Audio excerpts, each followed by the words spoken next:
It was circled on the calendar since they announced the draw. Team Stuart Thompson versus Team Jamie Murphy. It's the 7th and final draw at the 2018 Nova Scotia Men's Deloitte Tankard. Seconds away here on Bell 5 TV1. We say good evening to you and welcome everybody to the Dartmouth Curling Club. Things, of course, starting to straighten out here a bit.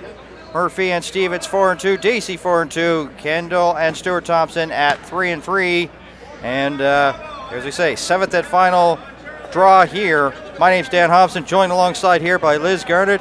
Glad to have you along here on the broadcast. This is pretty well, as I said, off the top. Everybody circled this around once the draw was announced, and it's got a big following. Lots of people have come here tonight, and the biggest crowd on hand to see this should be a dandy between Murphy and Stuart Thompson. Oh yeah, this is a big game. There's circumstances of this game might be a little bit different than people may have expected at the beginning of the week. Jamie Murphy, throwing the Blue Stones, has clinched his spot in the final already. Stuart Thompson, this is an elimination game for that team. You see right there the icon indicating Thompson has a hammer and he is throwing the Blue Stones. So we'll introduce you to the Jamie Murphy team. And of course, Philip Kroll, Scott Zachary, Paul Fleming, and Jamie Murphy, coached by Bruce Lonis. And they are out of the Halifax Curling Club. And they will have the Blue Stones.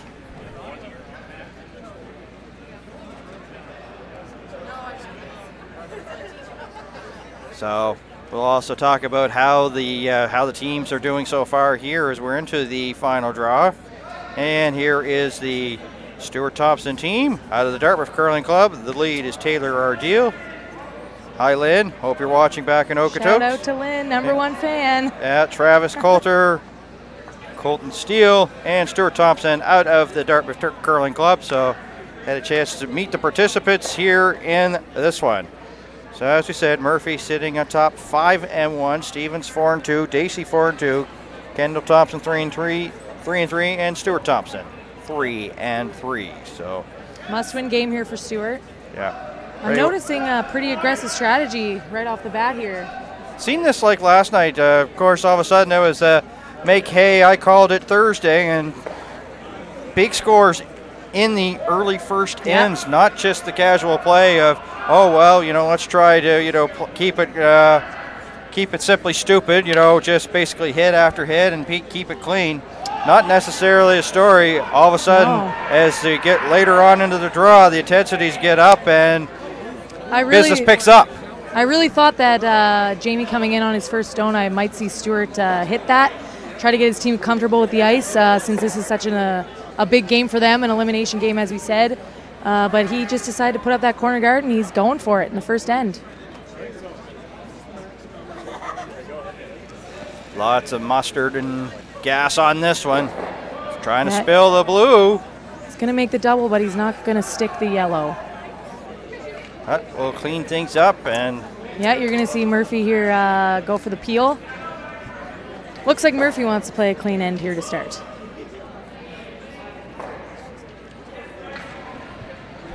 Murphy start here at the championships. He faced Mike Fleming, and that ended after 6 ends of play, came away with a 10-2 win, and then he fell to 1-1 with a loss to Brent McDougall, and then since then he has yielded 4 straight wins, looking to make it a 5 here tonight against Stuart Thompson. As I said, wins over Greg Power, Mark Dacey, Kendall Thompson, and Chad Stevens. So he's on a 4-game winning streak. Don't think that's too surprising to many people here in the Nova Scotia curling scene. Jamie Murphy came in definitely as a big favorite in this event. Here's top 2, oh sorry. No, you go ahead. I was going to say top 2 ranked teams. Excuse me. Top 2 ranks coming into this one, and that's based on the World Curling Tour standings. Jamie Murphy 23 wins and 15 losses. and Stuart Thompson 24 wins and 14 losses.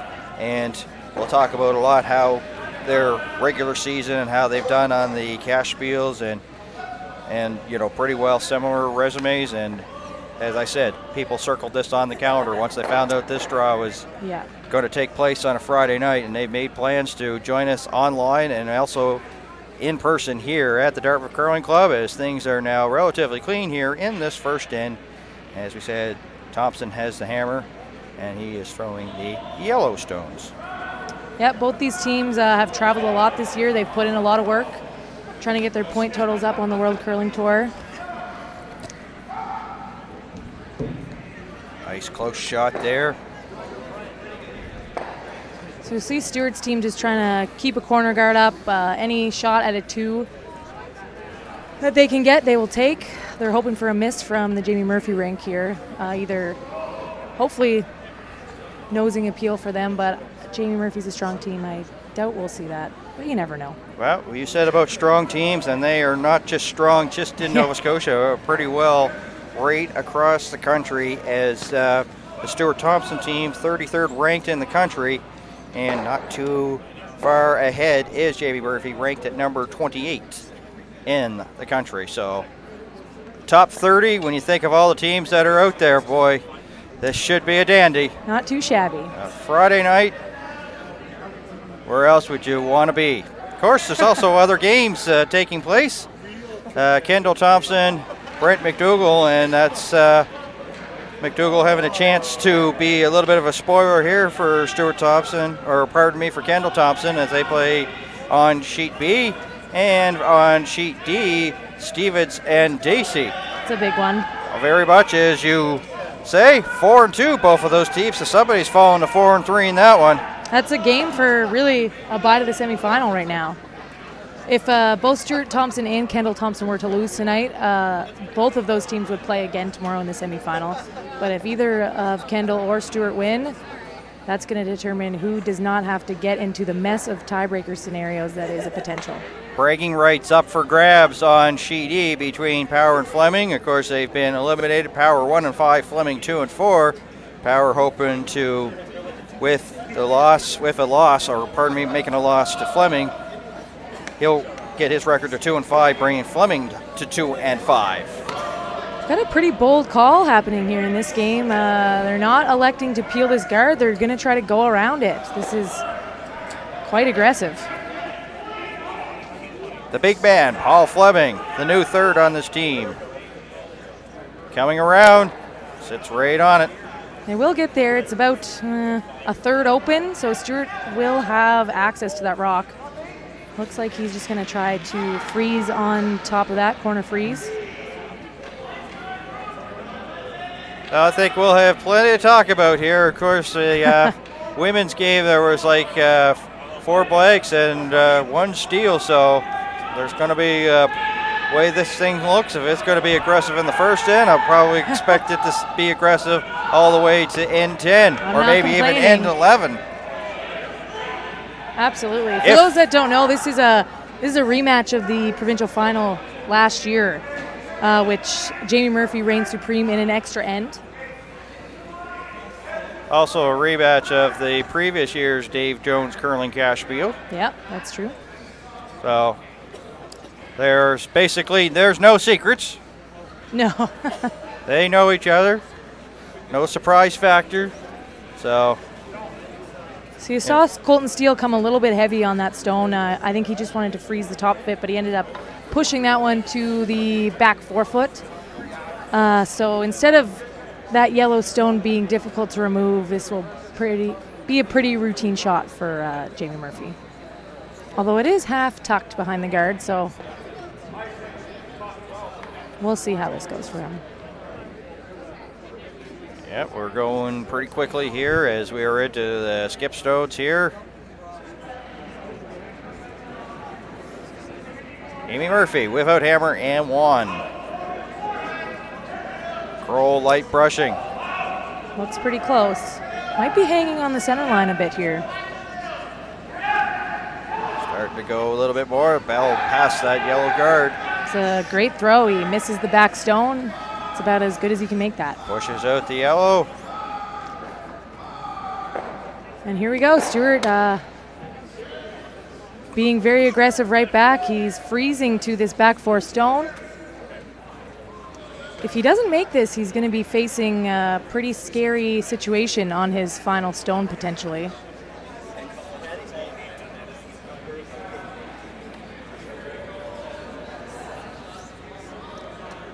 And the way that he's coming on the outturn side here, that back 4 blue stone is a little bit overburied. I know that the ice here is relatively straight, so this is a pretty difficult shot, maybe a little bit harder than it might look to some of our viewers. Stuart Thompson curling out of his hometown, the Dartmouth Curling Club. Sweepers like the weight. I think they're calling hard line. It's really curling on them.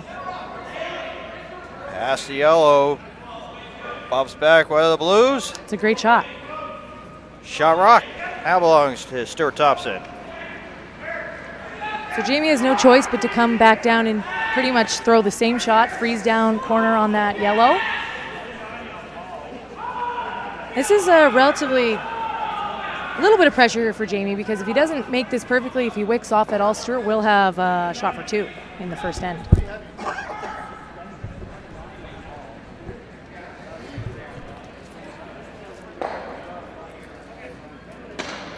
Well, when you play aggressive, you get into situations that you may not feel comfortable being in, and the pressure may, of course, be reapplied right back to you. That's what it's all about, though, isn't it? Yep, back and forth pressure. So if these guys were thinking that they were going to be in for a casual walk on a Friday night, boy, definitely, of course, not the case. And they were going to be in for quite a surprise. Murphy's final here in 1. This one needs to curl a bit, but if he has the weight correct, it should come up to that stone. That's that yellow. You hear Fleming. If he wicks off this, Stuart may have a shot. Nope, that's a pretty good stone. I think Stuart's just going to have to draw to the 4-foot for 1. Ooh, I saw him motion to maybe try some sort of hit and roll, but that's a very, very thin double, and I'm not sure he'd be able to make that without catching the yellow. Don't want to, I love the aggressiveness by both teams, but sometimes it's you got to put. End. The thing is, it's like, whoa, pump the brakes, boys. Settle down here. Long way to go. It's not a sprint. It's a marathon. So absolutely, 10-end games are very long, and so just keep it safe. And here is the final stone here in end number 1 from Stuart Thompson.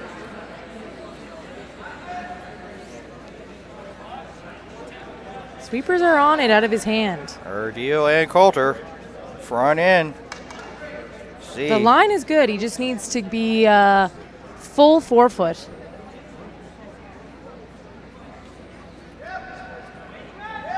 Can they get it there? Yeah, they're trying to get it there. They'll put it way, just like that, but put it right on the lid. Good team shot. Thompson takes 1 here in 1. Take a 1-0 lead. And as you said, that is a really good team shot. So Murphy will have the hammer here in 2. And he is throwing the blue stones.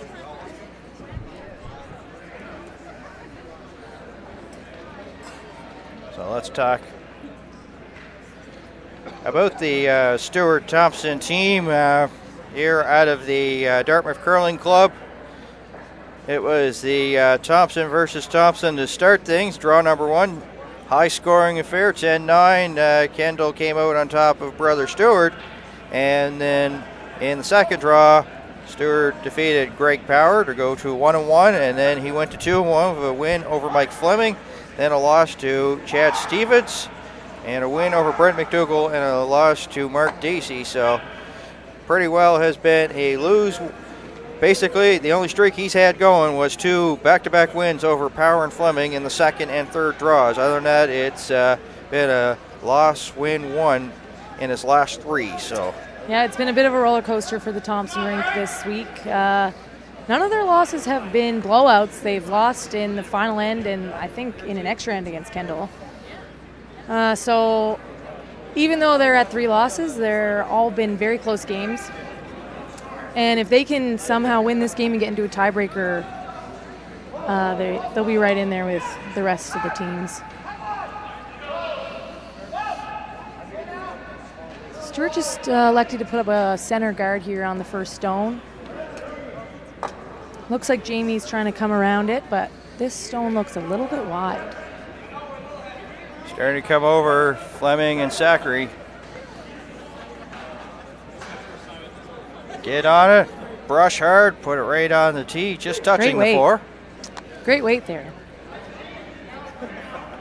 It is a little bit deep, so that works out for Jamie right now in that if Stuart hits and rolls off this blue stone, that he will end up behind the tee line. Taylor Ardeel. Hear them yelling right off. This might be a little bit wide. He'll just get the nose. Yeah. Exchanging shots. Here in 2. Fleming Power have a blank as they play 2. Kendall Thompson on top of Brent McDougall, 1-0 as they play N2. And Dacey has a single point over Stevens. So the way that this one started out, we were maybe seeing a possibility of a big score, but it just ended up being a single point. So compared to the last time that the men's, of course, had a big draw, there was like big scores put up early. Not the case here tonight. So, but the intensity, the excitement, and a packed house here at the Dartmouth Curling Club for the final draw. Number 7 here of the Deloitte Tankard. Glad you could join us. My name's Dan Hobson. She's Liz Garnett. And Bell 5 TV1, delighted to be here. You'll as see. We figure out who's going and who's not going. Go ahead. You'll see here that we've had a few nose hits, so that blue stone is now well above the tee line. Stuart has an opportunity here to hit that and roll behind the centerline guard, but we will just get another nose. Just seem to be, everyone's just getting, maybe there's a track there. They just seem to be outing everything a little bit, so it's not quite coming back enough to get the roll behind the centering.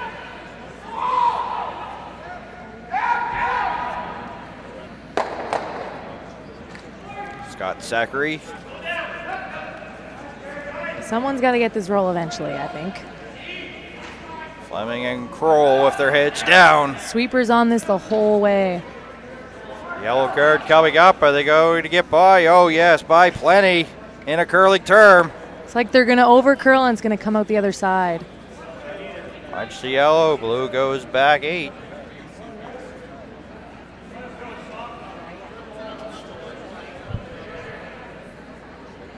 Not afraid to throw missiles every once in a while. There is Travis Coulter. Looks like they are throwing the downweight hit and roll again. Steele on it. Should finish up here. Ardeel finishing. A little bit of a roll. Pretty good shot, not perfect, but it is about half tuck. The problem is it's just sitting right on the back of the button, which gives Jamie Murphy an opportunity to freeze to that stone. Although, with that ice, I'm not positive. No, I think he'll just be trying to hit that out. Kroll's on it. Now back on. Fleming wants to join the party, like but didn't get the invite yet from his skip Murphy. That's what you get being the outside sweeper. You're not always invited.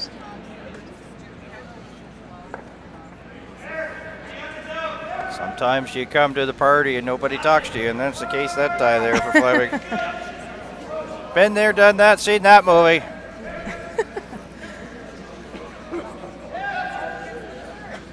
Here's Colton Steele with a chance to hit and flop behind that guard. If he can make this nicely, his stone will be above the tee line, and the Thompson rink will be in a good position to steal.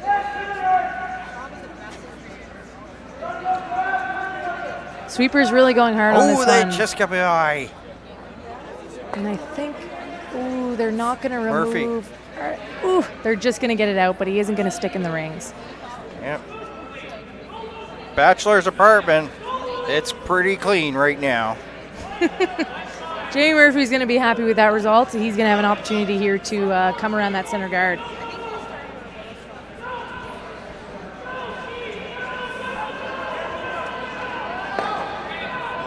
The new addition, of course, Jordan Pender moving back to New Brunswick, Miramichi to be exact. Paul Fleming jumping in, playing third this season here for this Murphy team out of the Halifax Curling Club. Trailing by 1 as we play the second, but they do have Hammer, as you see, throwing the blue stones. Really good addition to the team. Paul brings a lot of experience. This season seems to be going very well for them with the new lineup. It's a great shot right there by Paul. Front 4. And protected. Stewart has no choice but to corner freeze on that stone. So Colton will just be trying to throw top 4 weight. Yeah, it's you talked about the new addition. It's going to be a battle here at third. It's Steele versus Paul Fleming. Yes. Could be a battle, and who out curls the other one may, of course, determine how this one ends in terms of who wins and who loses. And this might be a little bit up. It's not quite curling like they thought. Oh, and it will finish here at the end, but I think that just picked there at the end. That looked like a lot more weight. I see them cleaning that spot. Yeah. Seemed to just die off the top 12-foot. Yeah, I was on the sheet with the McAvoy-Breen game, and of course a pick came late in that one. So it's never. They did recover, and able to battle. Breen came out on top, but McAvoy was looking pretty good, and it was looking good to be a blank in, but that sort of turned things around. But never fun to watch a pick have a big effect on a game.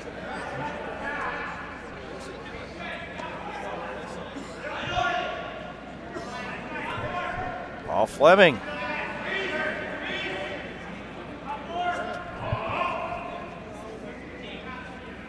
Hear him just say, whoa, now they're on it now. Looks like he has the right weight. Zachary and Kroll. Looking at it all the way is Fleming.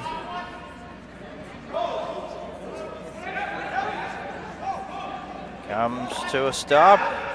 He's going to tap that stone up to about a foot. The angles here are good for Team Murphy. Stewart's in a bit of trouble. He's going to have to remove one of these stones.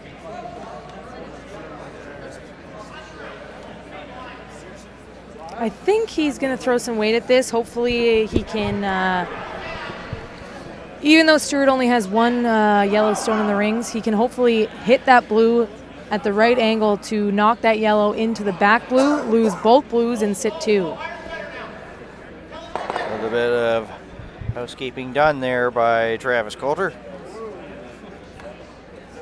Doing some stuff right in front of the throwing path here for Stuart Thompson. As we are in end number 2. He's throwing a lot less weight than I expected. And I think he's going to... over it. They're on it. Are they going to be on that wreck guard? On the guard? Here it is. Wreck City. So this is a great opportunity for Team Murphy here. Although... Yeah, thinking time now for Murphy and Fleming. Murphy's thinking about just drawing behind those 2 staggered stones, top of the house to the back 4. I think his mentality here is that he can play a double on those top 2 stones to finish the end, to hopefully score a bundle. If he can get several stones here on the 4-foot behind cover that Stewart can't freeze to, he'll be in really good position.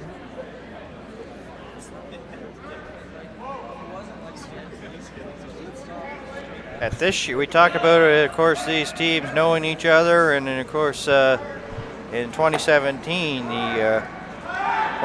the Dave Jones Cashfield them meeting. Of course, this year, Murphy ended up in a 3rd place tie, but he did do very well at the Jim Sullivan Curling Classic, defeating Wayne Talon 7-4. And also finished third at the Stu Sells Toronto Tankard. And that was a pretty heavy field, the likes of John Epping and Brad Gushu. Gushu won that one. I think they lost to Gushu in the semifinal, I believe. Definitely something to be proud of, though, their result at that spiel. Roll Zachary. Light brushing. Now they're getting hard on it. Goes back 4. It's a great shot. Deloitte 2. Stuart Thompson has a little bit of pressure here. Murphy's now laying 2 on the 12 or on the 4-foot, both half tucked. Nothing is really very accessible for him to remove. So he's just going to play the freeze and try to get to the inside of that blue stone completely buried, so it's not removable by the Jamie Murphy team.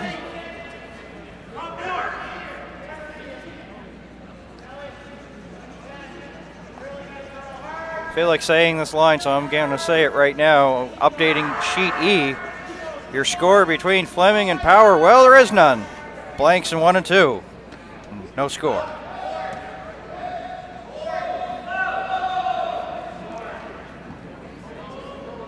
Here's Stuart Thompson's final stone in the second end. Sweepers seem to like the weight. Yeah. Trying to keep it clean. We've seen one potential pick. I can hear Colton yelling hard. They really got to go on this. They do get by. Nice brushing. And that is a pistol by Stuart Thompson. Just punches it out. He pushed back their stone a little bit. It'll be interesting to see how open that is for Jamie Murphy. He might elect to take on the pick for 2, sorry.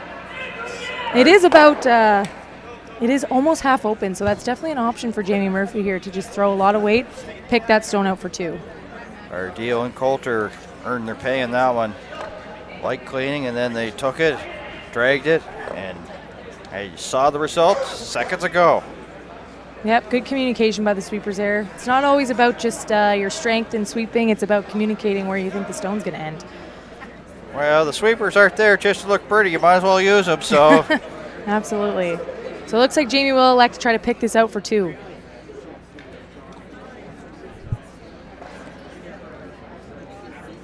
Final stone here for Jamie Murphy out of the Halifax Curling Club. Gonna try to pick that yellow stone out. This is very close. Get a multiple score here at 2. And he'll make it. Get the 2. Very nice shot there by Jamie.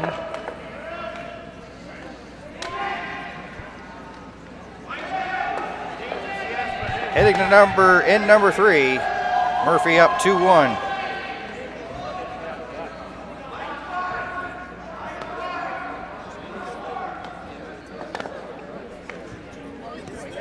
Kendall Thompson still up on top of Brent McDougall, 1-0. And Dacey over Stevens, 1-0. As I said, blank on E, so no score between Power and Fleming. It's the 7th and final draw here in the men's portion of the provincial championships, the Nova Scotia Deloitte Tankard, here on TV1.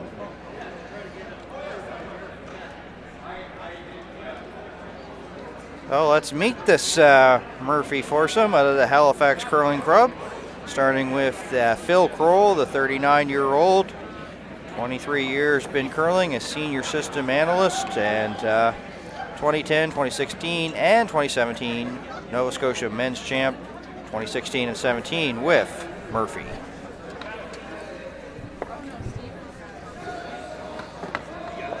And he'll bring that first one into the rings. He will come slightly deep. He'll sit back button. It won't be ideal for them. That will give Stuart an opportunity to maybe use that stone later in the end. Never really want to be back house if you can avoid it. Stuart's just putting up the corner guard here. choosing to elect to ignore that. Stone just thrown in by Kroll, so early in the game, I think giving up a 2 there in the second end, you're going to want to go hard for your own 2 here. Goes a little outside towards the wings. Still usable, but definitely a little bit out there.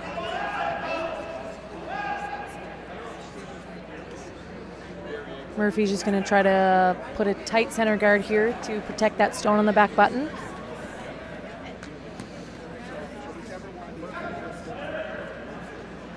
That's again Kroll, and upon release, Fleming and Zachary on it already. Fleming takes a break, gets some energy, starts sweeping and getting in on the action as well. That's a good guard there by Phil Kroll. Oh, stops the top 12. I said that too soon because it comes into the rings.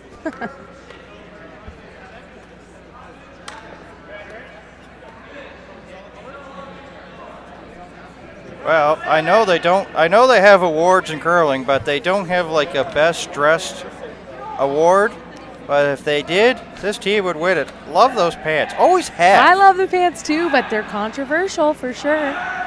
Some people do not like the pants. I've heard people say they look like nurses. I love the pants though. I love them.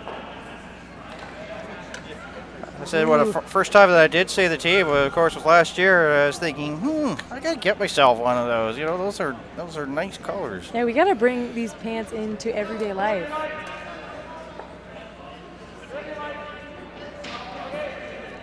So, unfortunately, they rolled out there on that hit and roll. So, Jamie Murphy's just gonna peel this guard. Here's a 32-year-old Scott Zachary. Works for Lindsay Construction. He's an estimator, and he's a 2-time Nova Scotia champ with Murphy 2016 and 2017, and 2002 Nova Scotia junior champion for his brother Kevin. As they'll remove the stone, shooter goes as well. Pretty defensive call there by Murphy, but as long as you can keep Stewart just throwing up guards and peeling them, then you're not going to give up any points.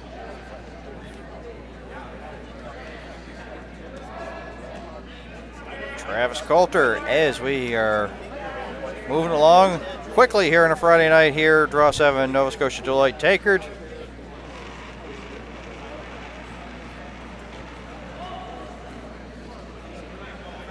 Five teams still hoping for playoff aspirations. Fleming, McDougall, Power eliminated, but they have a chance to play a little bit of a spoiler role, but especially Brett McDougall, but the Fleming Power one playing for bragging rights. Of course, McDougall taking on Kendall Thompson on the sheet B, and Kendall Thompson.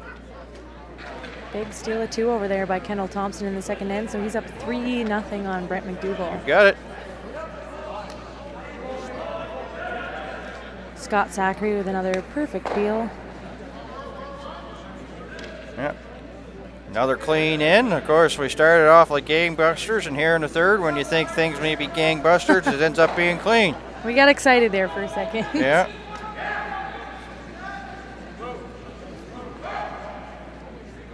But you might as well apply the pressure if you can, so. Yeah, I think that big 2 by Murphy in the second end has probably changed his strategy a bit. Although it's only a 1-point lead, he feels a little bit more confident now that he doesn't have to be quite as aggressive. I think he'll let Team Thompson be the aggressive ones. Even before it stops, Murphy places a broom down, not wasting any time or hesitating here. That is the benefit here, is that both teams are banking a lot of time if things get messy in the late game. Here is the 49-year-old Paul Fleming. He's a business owner and 6-time Brier participant. Loves Nintendo, baseball, shuffleboard, ping pong, and he coaches a junior team, of course, the Ryan Abraham team. out of the Mayflower Curling Club. They did very well at the Junior Championships. Were a strong team. Of course, it was Matthew Manuel that pulled out the victory. And, of course, we'll be off to Shawinigan in a few days from now. They'll start play. Yeah, and I believe Paul Fleming's son's team they're still under 18s as far as I know. So they have a lot of time to win those provincial junior championships. Bluestone removed. Oh, as we said a few seconds ago, nothing much going on here in this end. Exchanging hits, back and forth we go. Fleming once again.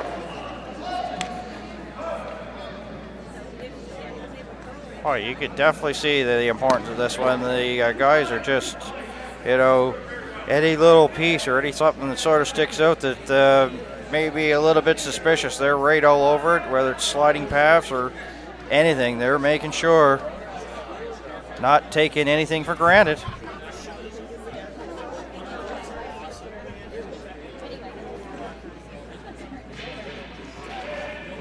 Colton Steele.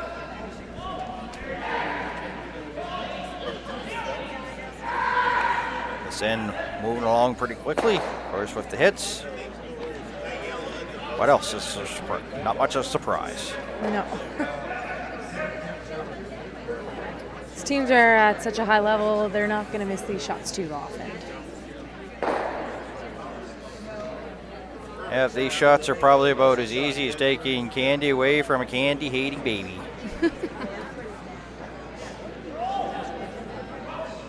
Just like that, skip rocks, Murphy.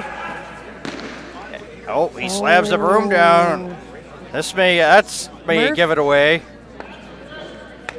Not sure if that picked or if he was just a little bit tight there, but that's geez, I can't imagine. Well, it wasn't a really good poker face. You heard the broom slam.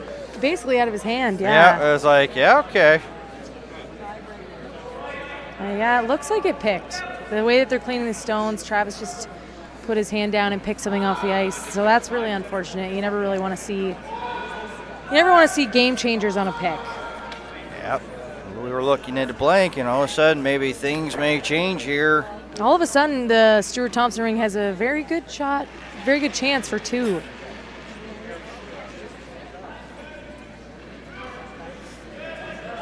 There is the aforementioned Stuart Thompson. So Stuart's just going to try to split the house here. He's going to want to be about the same depth as that yellow stone, 1 foot above the tee line. He wants to put it in a place that Jamie Murphy will not have an opportunity for a double.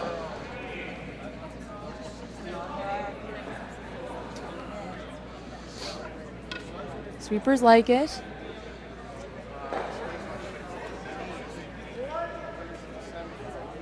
It will go a bit deeper than they wanted, but those two stones are so far apart.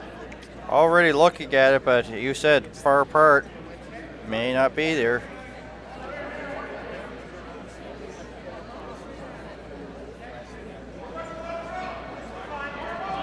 Definitely know if his last it's a pretty stone, he's going to probably try to get That's it a close, very, but very it's very long, tough. very, very thick. I'm not positive that it's possible, but Well, know that, of course, that if you don't, it's still going to be you can see he's going to throw a bullet here with where Paul Fleming has the broom. Yes, it's a possibility, of course, looking at giving, two going to Stuart Thompson. So it's just, as you say, throw the bullet and just. So Stuart Thompson's going to have an open draw to the house here for two. Yeah. I think it's tough on this ice. It's a little bit straighter than a lot of times that these guys have played. So when you throw that much weight, that's going to keep your stone that much straighter.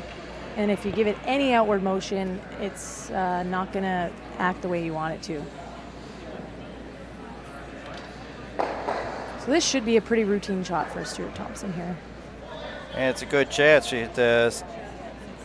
Also, with possibly ice conditions changing here, to see draw weight and use this, of course, for information later on in this game. Sweepers are cleaning it. Milestone Stuart Thompson out of the Dartmouth Curling Club. Just needs a piece of anything in the house there for 2. And we'll do that. So that's a 2 for Stewart Thompson. It's a little bit unfortunate that he got into that opportunity off of a pick for the Jamie Murphy team. So now Stewart Thompson leads 3-2 without hammer. We head to the 4th.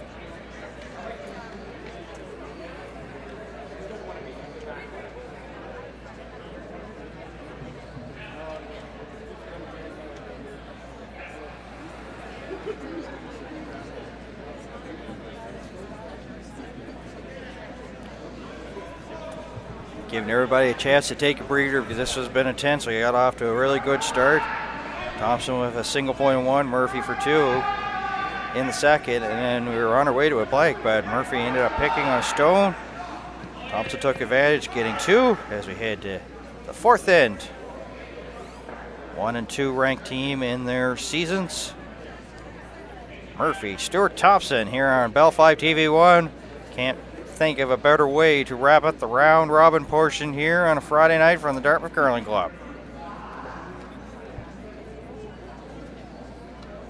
Stuart Thompson just electing to put up a center guard there.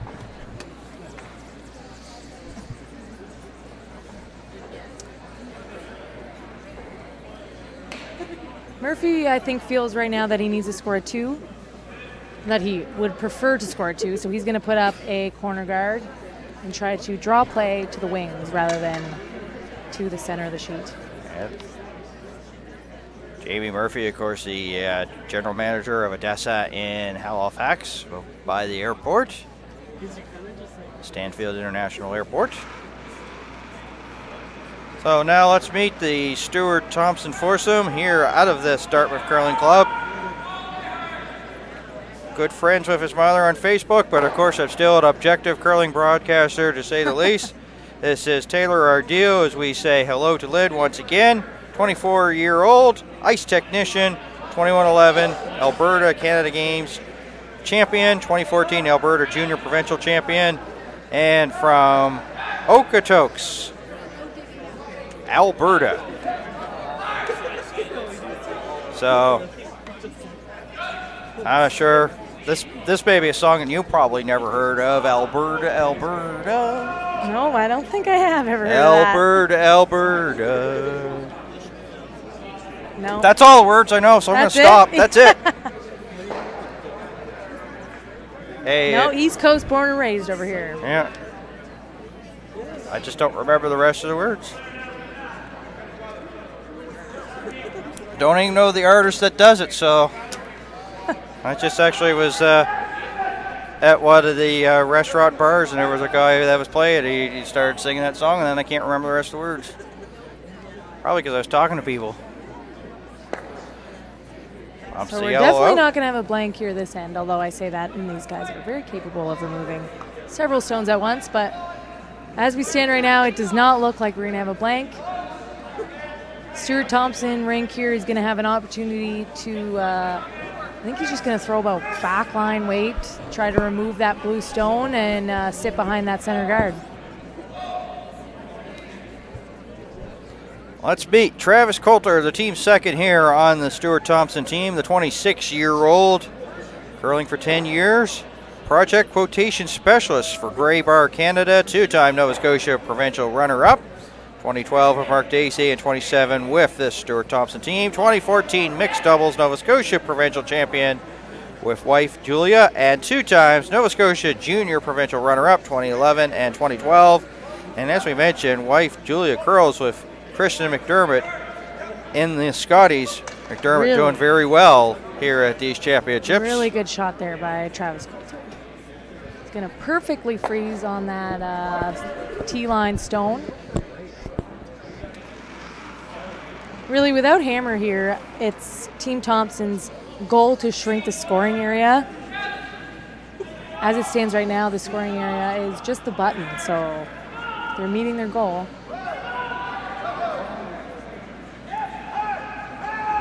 Jamie Murphy rink sweepers on this hard out of Scott Zachary's hand. Don't think this one is going to get there. So unfortunately, Scott Zachary is just going to guard those staggered stones on the tee line.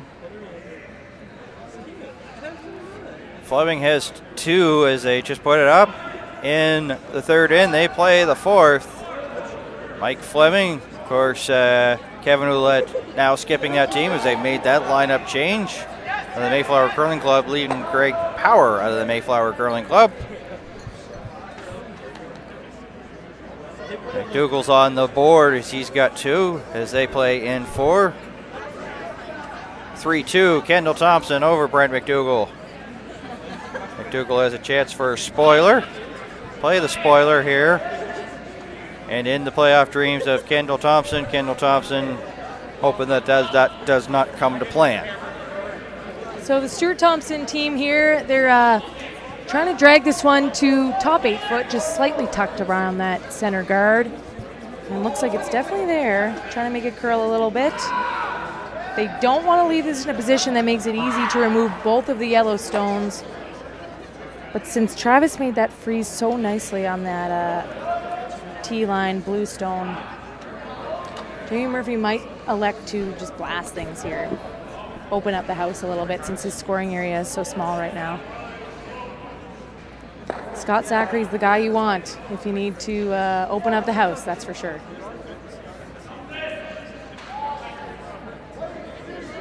He can bring the heat. Absolutely. Both teams can really, when they need to, bring the heat too. Absolutely.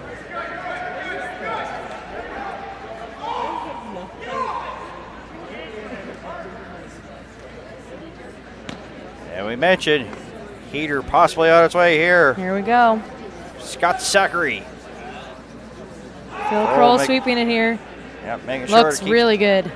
Keeper. Oh, just barely got by that guard. I think they needed to hit that a little bit thinner, and everything would have gone, but Stuart Thompson's going to sit for shot rock there, but it is open now. He did spill it enough that it is open. He would have a port to come through if he needs to hit that. This is going to be a decision for Stewart.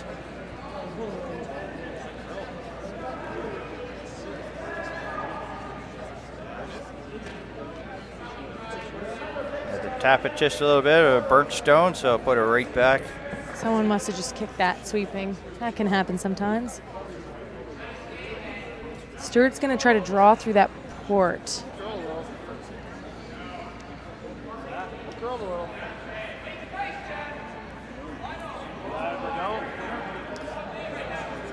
Yep, so Stewart wants to come to that port, just top 8 foot. I think he's going to want to try to leave that shot stone yellow just half tucked behind the stone that he's throwing.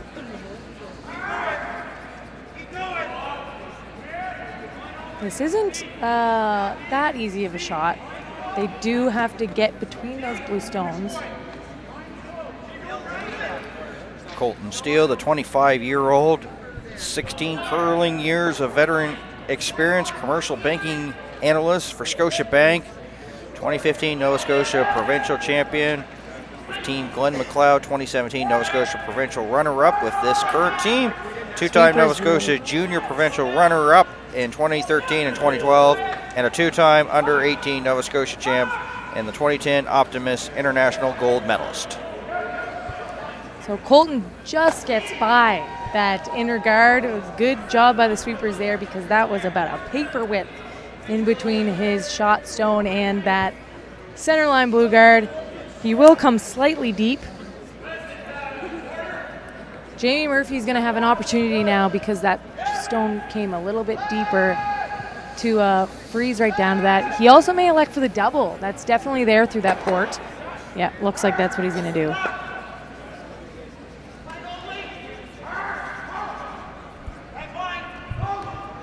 Paul Fleming, third stones here in 4. This is definitely a big shot for Paul. The big backswing, old school backswing from Fleming. Froze the heat through Oh, the really nice shot there by do Paul. that, and really good. of course with that big swing, sometimes you may line it up a little bit. It's line, but that's the way he's used to throwing, and he's not going to change now. And he threw the big weight and cleaned things up. He knows that swing enough that I'm sure that he's pretty accurate with it. If I tried to do a backswing at this point, I think it would be a little inaccurate. Ditto. No argument here. Absolutely agree. Paul just a really nice shot there to get himself out of trouble, but fortunately for the Stuart Thompson team, there's still really 2 center guards here staggered. So if they can get through this port and put one top house, they're still going to be in really good position here. Ooh, and it looks like they switched sweepers there, and I'm not so. And they switched sweepers to make it curl a bit. I think the weight just wasn't quite there either. They bang on and close things off. And there's the situation that's facing the teams here in 4. So this is one of those ends. We have so much stuff out front. It's really just who first. So with that miss, Jamie Murphy's and Paul Fleming throwing is going to have an opportunity to just draw around the center guards to top 4.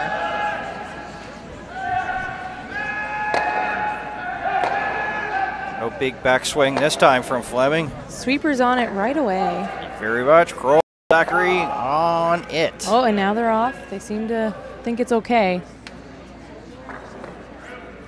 Weight looks really good.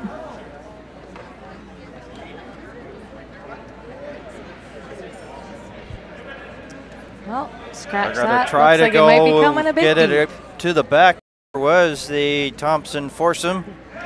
So although the Jamie Murphy ring sits shot stone with that blue stone just thrown, it's a bit of a tongue twister there.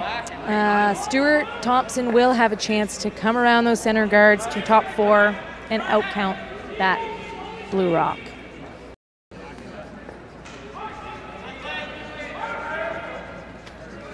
Murphy with the hammer here in 4 as we are getting into the skip stones. So let's introduce everybody to the skip here of this Stuart Thompson team. Stuart Thompson, 25-year-old and curling since the age of 5. Mechanical engineering tech, 3-time Nova Scotia Junior Provincial Champion, 2-time Nova Scotia Provincial runner-up, 2014 as a 3rd for Mark Dacey, and 2017 as a skip.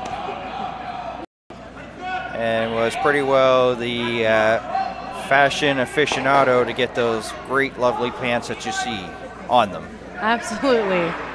So Stuart Thompson is trying to get top 4 to outcount this, or sorry, back 4, just freezing onto this blue stone. Nice. It's a very nice stone. He just knocks that about an inch. It's going to be very difficult to remove. Jamie Murphy will likely just try to come around these center guards to the tee line. He still has 2 stones remaining, so if he can make this really nicely behind those corner, or behind those center guards, sorry, he still has a chance here for a skip's deuce, which would be 2 stones counting both skip stones.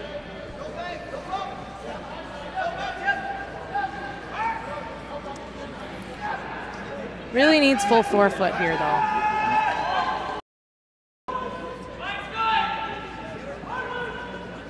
He scored 2 in the second one. He had hammer earlier in this matchup.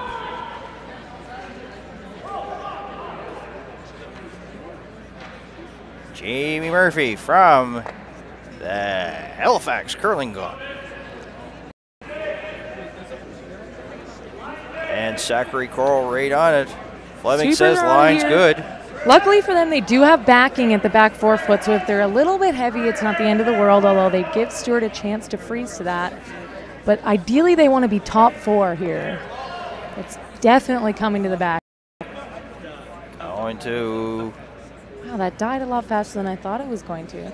Yeah, it... So he's going to sit right on the button there. There is definitely an opportunity for Stuart Thompson to remove that rock. He can pick that out with a big weight shot. But he runs the risk. Runs the risk of, of messing with the stuff at the back 4. Very much, yep. It's not a huge risk, though, because his yellow stone is so close to that blue stone. Even if he hits things, that back blue should go, and his yellow should stay in the house. He'll come down and take a closer look at it here in N4. I think he's trying to determine if he could be shot stone by nosing that rock, which I don't think he could be. He tried to shuffle down there. I think Colton wanted a little bit more discussion here.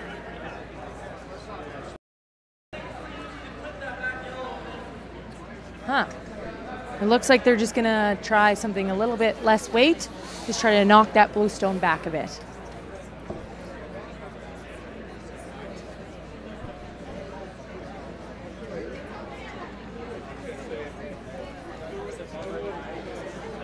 Well, we talked about the impressive season that Jamie Murphy had.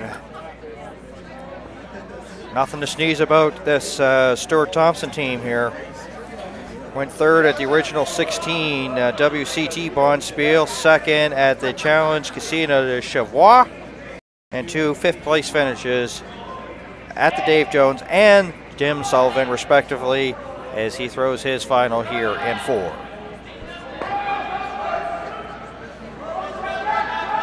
Our deal.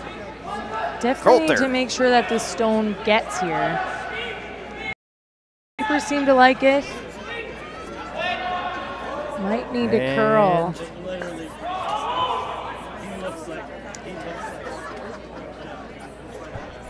So Murphy will sit one after that stone. He has to try to assess the situation and see if there is a shot. Stuart Thompson is fortunate that there are so many guards there on the right-hand side of the sheet. So if there weren't those guards, Murphy would have an opportunity to draw to the button just to his own stone. But right now he's going to have to make a play on that yellow. And the angles seem to be, I think, better for the Stuart Thompson rink in that if Murphy were to hit that yellow and stick within the 4-foot or even the closer edge of the 8-foot, I think that yellow back 4 is always going to stay. Count his shooter. He does have the option of playing a long tap on his corner guard. I don't know. It's pretty early for that. I don't know if he'd ever try it. But he's lucky that he's sitting one, so there's not a ton of risk at these shots.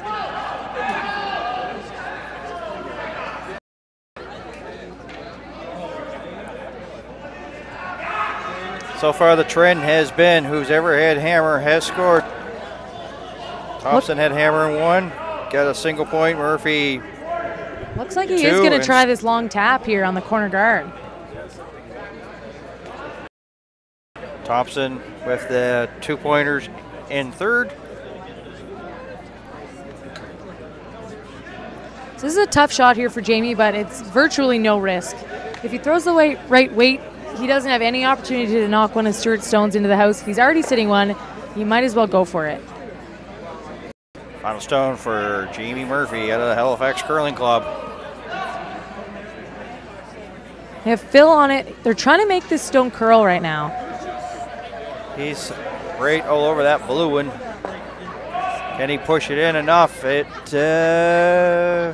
that'll just be 1 for Jamie Murphy. Be just 1. As it didn't have enough mustard there to get it the rest of the way, but single point. 3-3, we head to end number 5. 2018 Nova Scotia Deloitte Tankard on Bell 5, TV 1.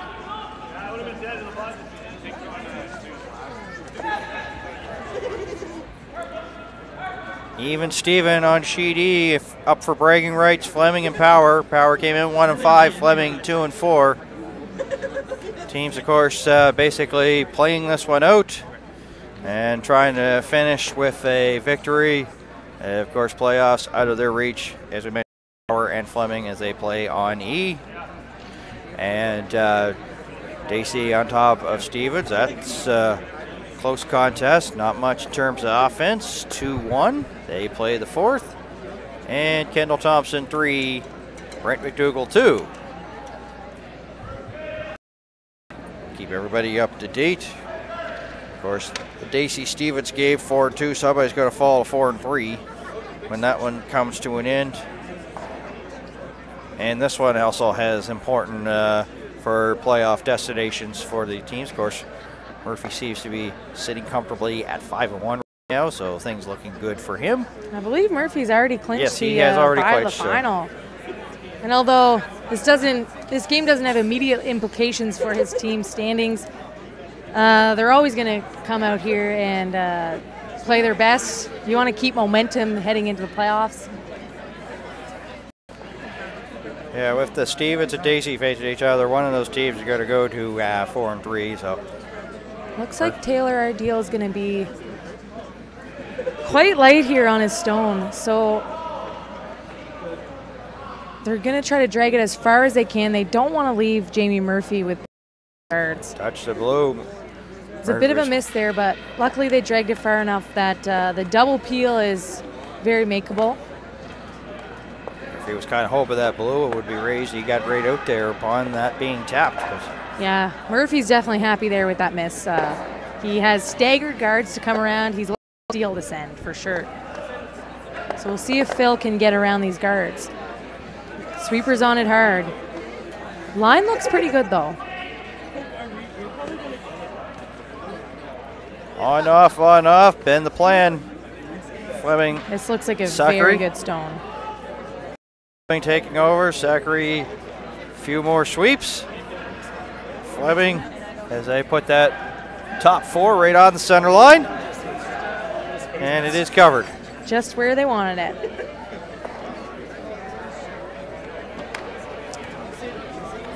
With those center guards not being able to be peeled out of play yet due to the free guard zone and the 4-rock rule, Stewart really has no choice but to come in there and freeze to that top 4 stone placed by Phil Crow. Put that in the hands of Taylor Ardeel.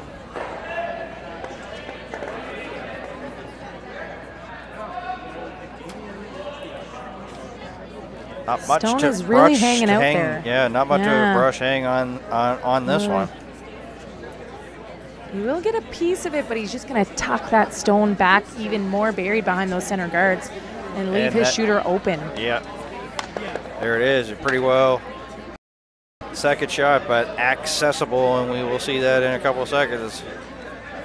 Just to prove that you and I are not lying.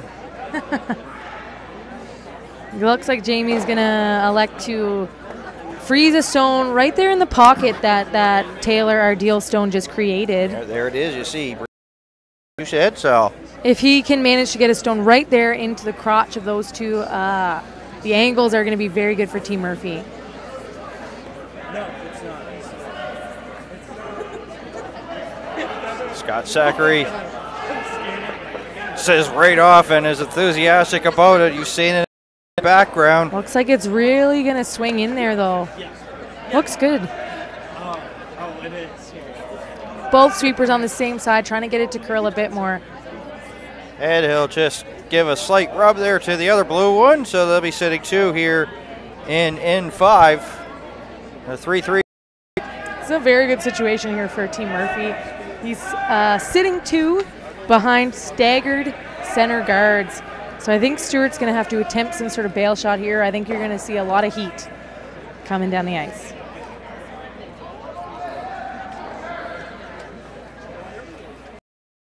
This one sort of got off the rails pretty early there for the team, so maybe clean some of those things out front. Stewart wanted to play on the stones in the rings. Looks like his team is trying to convince him to play the double peel. To me, it looks like you could attempt to get the stones in the rings, and if you're slightly tight, you would get the double peel, which is a very good plan B. I think the double peel is the shot, though. I think that's what I would be calling right now. And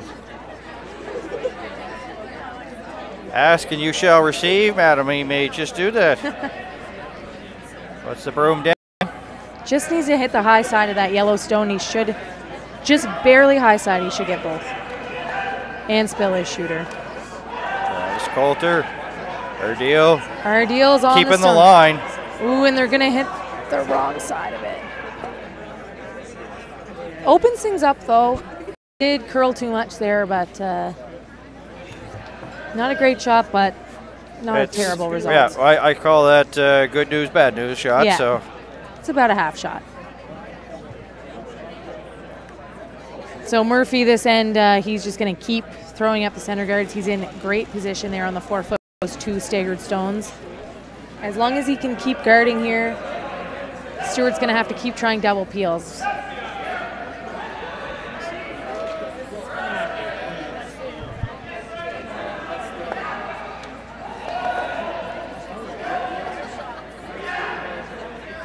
There, as well as Kroll.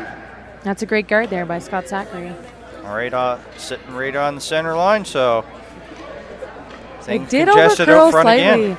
Finished a little bit more than I expected it to there at the end, so there is very little access to that stone in the top 4 foot, but it looks like Stewart's going to go for it.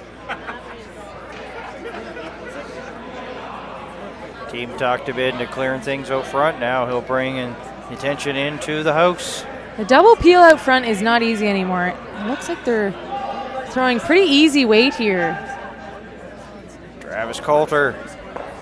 Deal, try to keep the line. There's that blue one coming up on them. Just looks like about backline Just weight. by. They're just by the guard. Bangs one of the blues towards the back. That's a pretty good shot there by Travis Coulter. He removes one of the blues and luckily flopped his to be almost frozen on the existing yellow stone in the house. It's going to be nearly impossible to remove both of those yellow stones in one shot for Jamie Murphy. Well, he's talking to his end about trying to figure out how to do that, but you said it's definitely possible. Wait. But do you want to risk it because you could lose that one that's there? So that's the danger of that. Yeah, I think he's just going to go down weight. He's going to try to get rid of the back one and flop behind the center guard. Oh, Fleming here in 5. This isn't quite curling like they had hoped it would. They'll just hit that yellow and punch one of those yellows out and towards the back. Although he didn't flop in behind that center guard, it's still a very good situation here for Team Murphy. Stuart Thompson with hammer only has 1 stone in the house, and with that blue stone sitting right on top of it, it is very vulnerable. Yeah, 1 and 3 is Murphy, as you see right there.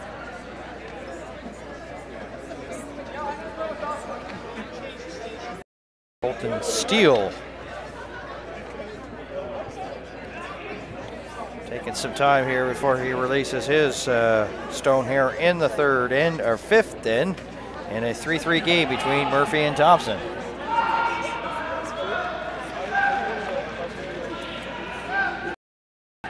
This is really hanging on that 4 foot line. Coulter all by himself on this one.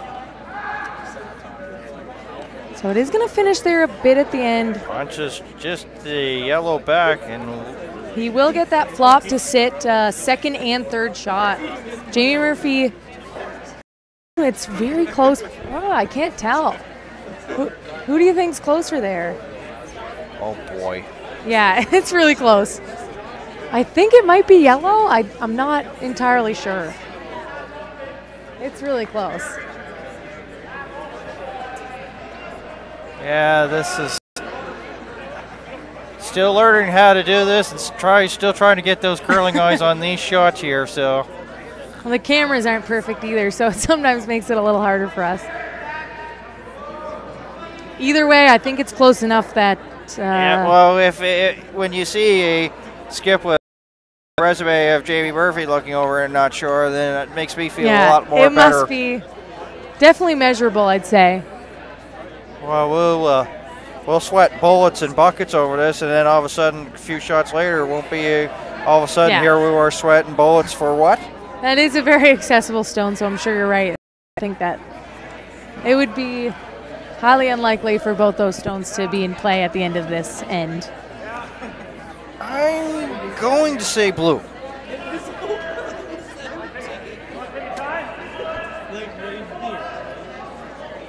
Now that you say it, I think it might be blue too, but who knows? Yeah. And we might never know.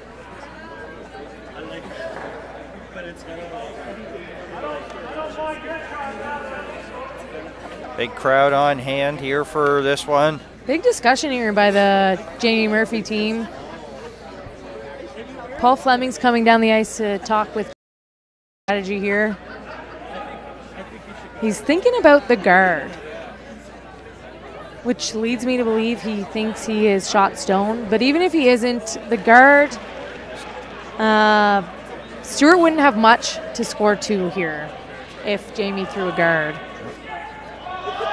He would have the long tap on the corner guard there on the right side of the sheet.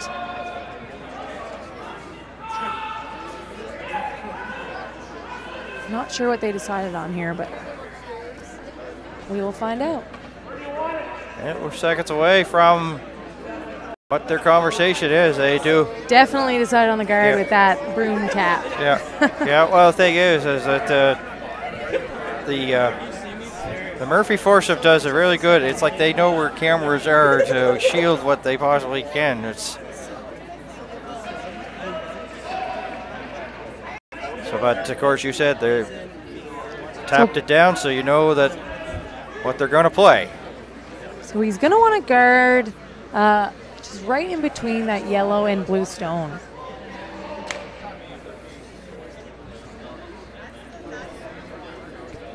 And that's a good run. And come to a rest, and already before that even came out, Thompson wanted to take a look at it to see where and how and what will result. He's eyeing up some. He's eyeing up a big shot here. There's lots of options for upweight shots. I think he just has to consider the risk with each shot.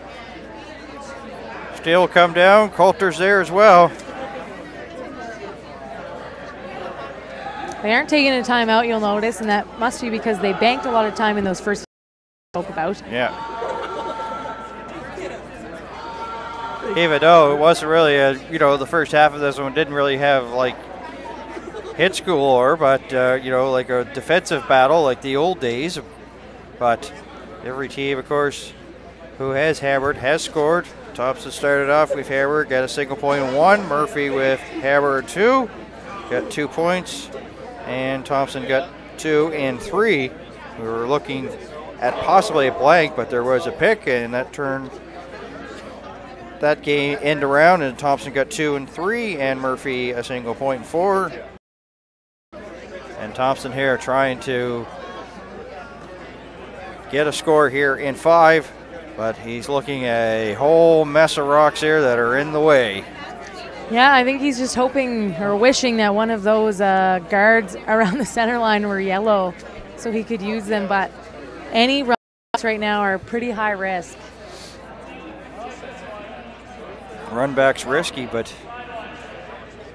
oh my really gosh. With everything that's there, he may not have a choice in that matter.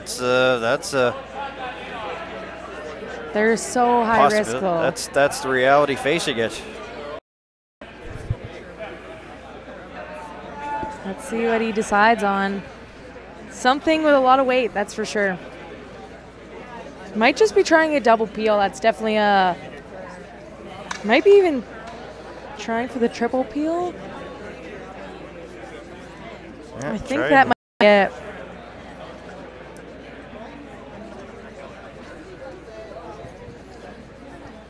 I'm not really sure, to be honest. Yeah, well, the thing see. is it's. We'll see what happens. If things don't get cleaned up out front, what's he going to have there? We're into third stones. It may not have anything if he doesn't clean things up here. Right. I agree. You have to leave yourself a shot with your skip stones here. Yep. If you even get 2 of these, that's a great result. Steele, missile time. Oh, punches the yellow and the blue. That was. That was definitely not the called shot, I can tell you that. Yeah. That just snuck through that board, barely missed that blue stone. Although Stewart is sitting 1 on the forefoot, that stone is very accessible for a short run back for Jamie Murphy. Yeah. Looks like he might be talking about tap here. He has lots of options for a tap. He's got a. Yep, Paul is signaling that they either have the short run, which would actually be a very downweight shot because it is tucked. They would have to. That would be a very touch shot, very precise shot. They also have the tap to the forefoot on their blue stone that they're signaling to right now. It looks like that's what they're going to throw. So he does need full forefoot to stop Stewart from having a shot for 2. Yeah, it is just a straight tap back because his shooter will stay there as a guard for it. So as long as he has the right weight, he should make the shot. Skip Rocks here in 5. Getting close to that ever important 5th in break.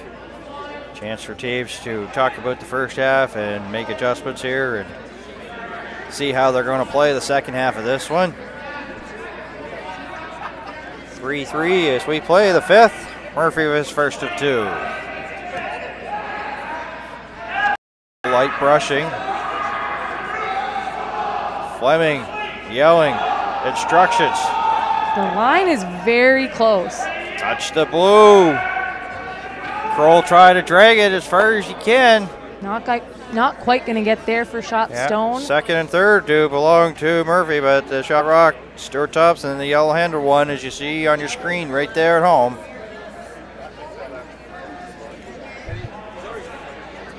That Stuart Thompson stone, with the way that those blue stones are positioned at the top of the house, it's pretty vulnerable.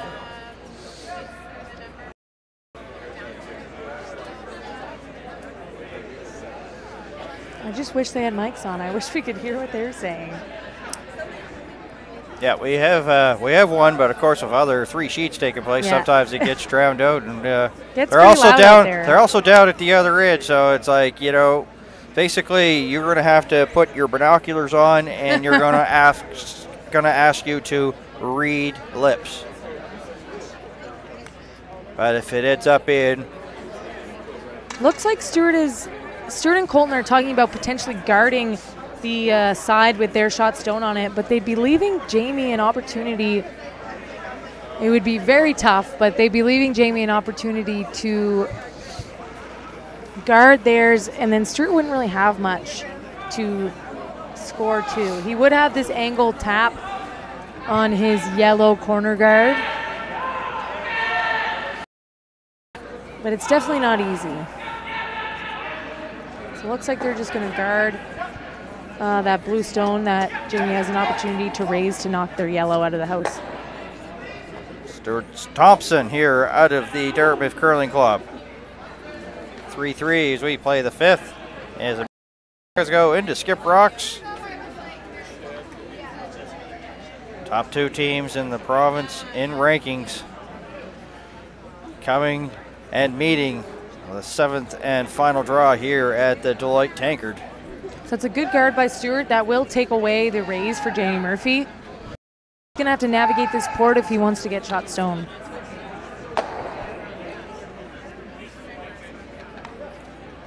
I really think they're really just trying to block the shot for 2 for Stewart, because if Jamie gets anywhere on the 8-foot on that right side of the shot, he's really not going to have much for 2. Forcing Stewart to 1 here would definitely be a victory for the Murphy rink.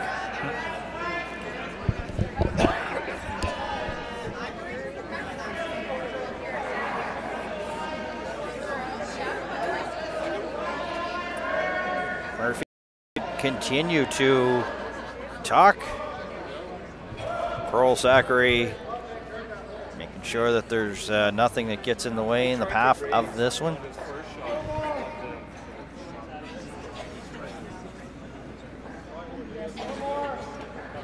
As we are dying stages of in number 5. This promised to be an excellent game, and it has turned out to be that way so far. Even Steven after 4. Murphy with his final stone here in number 5. Zachary. Oh. Jamie saying whoa, so they will let off. And now, yes, so he's really curling here at the end, but he Pushes the blue off the path, and I think that he overcurled there, and as far as I can tell, Stewart is going to have a draw to that 4-foot for 2. He just opened up the draw path there for Stewart. He didn't quite want to curl that much and knock that stone quite that far over. It's definitely not an easy shot. yeah, there's the He does port need, there. You see it. he needs to get about a half foot.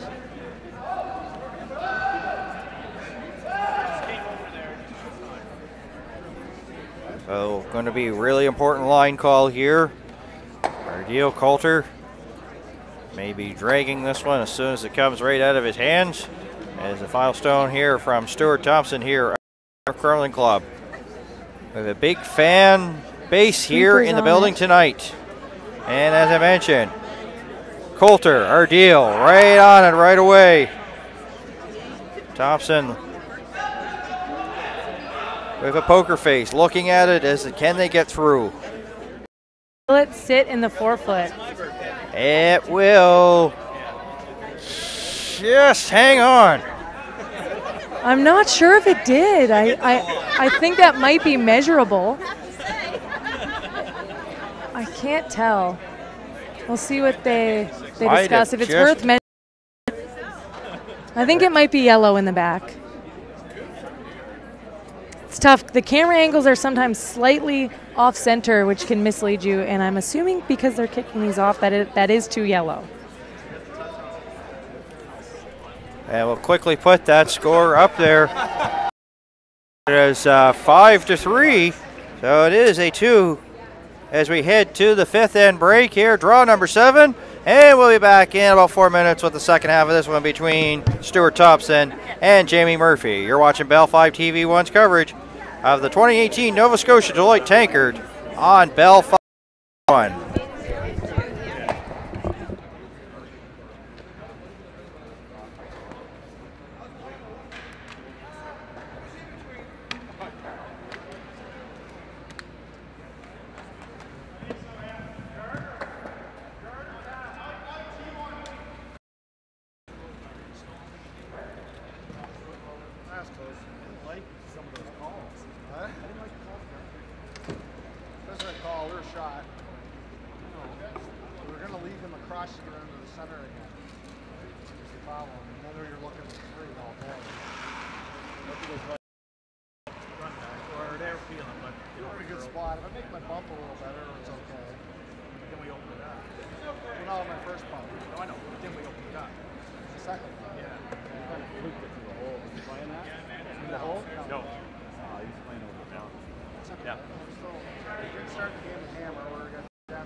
still like the call on the guard. I like that.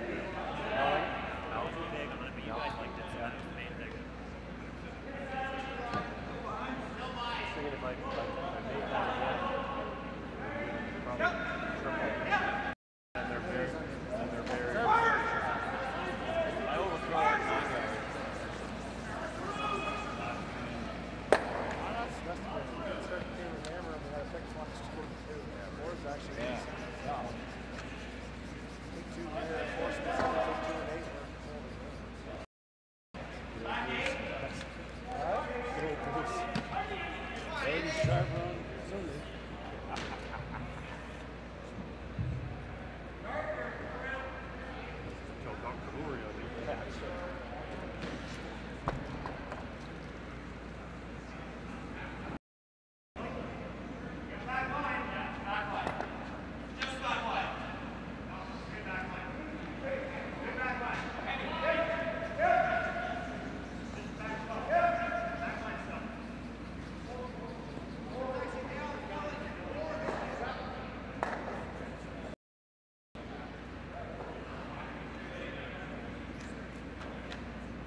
There's a beautiful shot here of the Dartmouth Curling Club as we are returning to Sheet C action between Stuart Thompson and 5-3 as we play the 6 alongside Liz Garnett. My name's Dan Hobson. Glad to bring this one to you. 6 in just starting here. Murphy has the hammer. He is throwing the blue stones. As we take a look at the Murphy team here, getting ready to throw their first, as the first one has come into the rings. And there is Phil Kroll, the Truro, Nova Scotia native.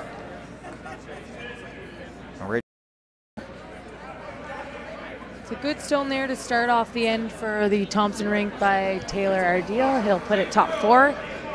Murphy is really looking to score 2 here, so he has no choice but to put up a corner guard. And it looks like a nice rock here by Phil Kroll.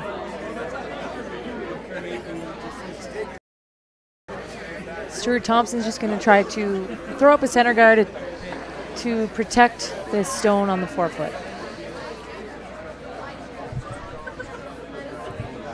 And a battle of 4 and 2 teams. Chet Stevens out of the Mayflower Curling Club taking on Mark Dacey, also out of the Mayflower Curling Club.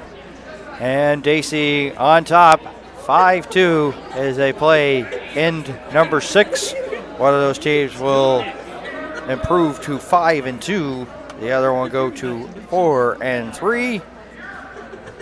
And if you want to find out what's going on that one, you can tune in to the other link and get up to date on that one. It is also one of the games that TV1 is showing, and we'd love for you to stick around in this one. This has been a beauty since the early going. Every team that has a hammer has scored with it. And a blue stone on its way here from the Murphy team. Easily by. Can they bury something? Or even touch that yellow? Just do. And they're happy with the shot. Looking to corner freeze there. Chapped off just slightly, but still a great shot. Forces Stewart to go top 8 to protect that as he is still shot stone. A good position stone here for the Murphy team though. Kendall Thompson out of the Mayflower Curling. McDougall also out of the Mayflower Curling Club. Thompson coming in at this one, 3 and 3. McDougall out of the playoff picture at 2 and 4 right now. Thompson leading that one. Kendall Thompson leading McDougall. Kendall in a big pressure game there. Holding their own, so.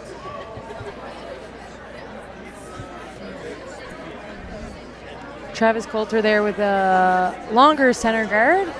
Puts it in good position so that they cannot be double peeled, but leaves that blue stone of Jamie Murphy's on the top forefoot exposed.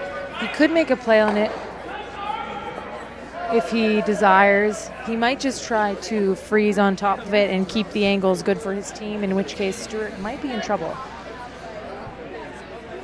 A couple of teams battling. We're kind of maybe hoping for a better result here. The Gray Complex Curling Club taking on Mike Fleming of the Mayflower Curling Club. They made the change a couple of days ago. Ouellette skipping that team. Not much in terms of offense. 2-2 as they play the 7th with blanks in 1, 2, 5, and 6. Just playing that one out. Just touch that one. Just touch that one. Barely get by. And in and bump that blue one. Nudge, nudge. Here in 6. Still sitting shot stone. But Jamie Murphy with 2 in the top of the house.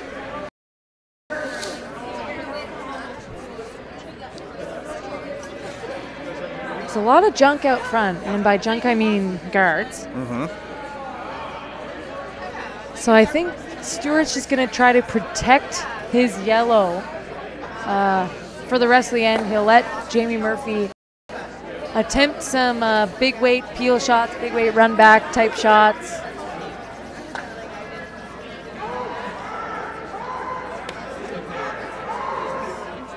Here's Colbert as we play on here in 6 by 3 game.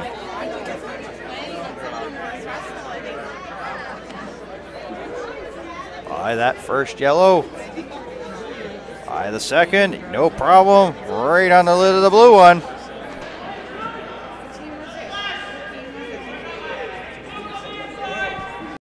Well, this end is brought to you by the word congestion.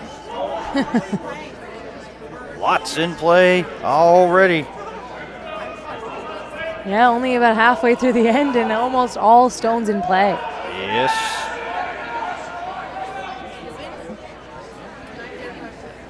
They start off the game gangbusters and come back after the 5th end break. Gangbusters. Scott Zachary.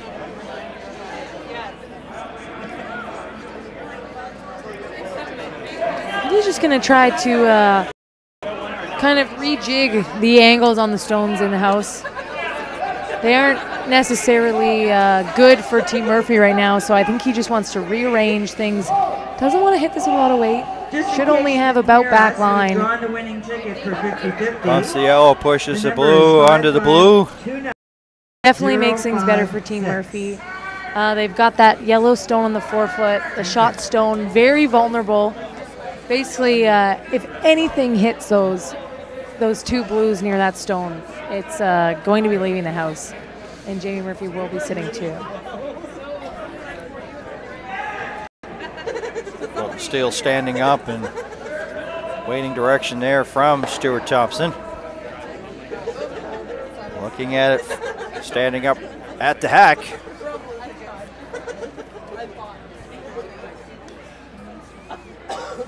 Looks like Stewart wants to play the off of his own stone onto the blue to roll to protect the stones on the forefoot. Colton Steele. Trying to get through that port. No problem. He will. Blue punches in one of those yellers. Yellow Yellows. up. Yeah. Made a Pretty new good color. result here for them.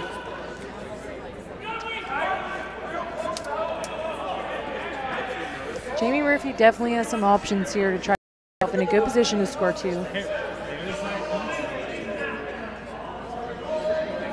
Seeing Fleming there, and a nice little hand gesture, sort of trying to say, hack, as he did sort of like a little semi-slanted tomahawk chop, of course, in baseball terms, brave games. And I think that's for he's a baseball. double. Yeah, he also is that for as well, but fans definitely might have see not that in seen other it. sports. It's a universal signal.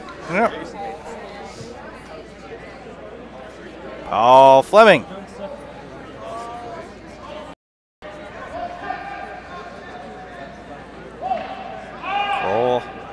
Zachary. Escorts. Bam, bam.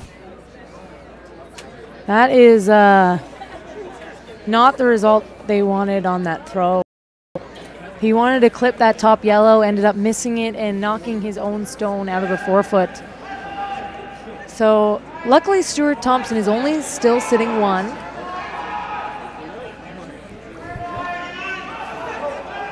It is not the end of the world for Jamie Murphy, but we've kind of changed positions here where the Stuart Thompson Yellowstone was quite vulnerable, and now that Jamie Murphy Bluestone has taken that position.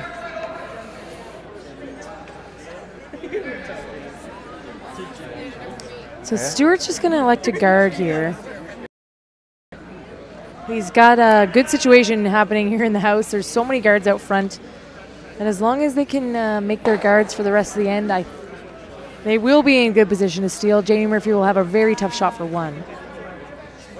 Still have 3 stones to go for each team, so there's lots of time for things to change. Colton steal.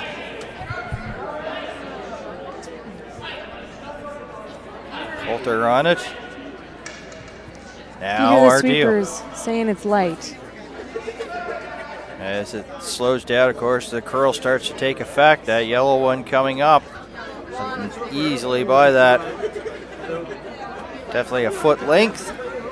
Meaning just a regular foot, not, of course, the actual foot itself, but That stone definitely overcurled slightly. They wanted to protect that outside yellow on the left side of the center line. It is only about an 1/8 open, as you can see on this this view, so it's definitely not an easy shot to clip that. I think Jamie Murphy, he's in a tough situation here for sure. He has the option to try to peel something. I think at some point you have to start to bail on this end. We're definitely going to see a bullet here. Not quite sure exactly what the outcome that they're hoping for is. the big backswing, we've seen it. We'll see it again. Paul Fleming.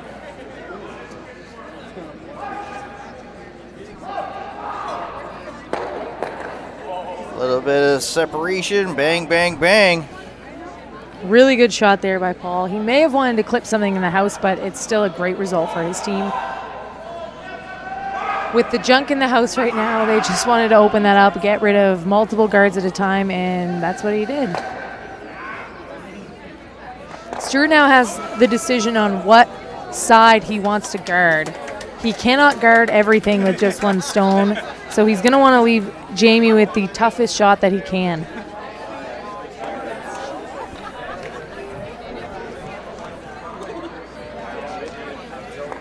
Three-quarters of the full Thompson team there, just down there to talk about it, discuss it. I don't think they can play anything on that top 8 stone because they have a lot of risk in ricocheting that off the blue stone and leaving Jamie Murphy as shot. He's talking about it.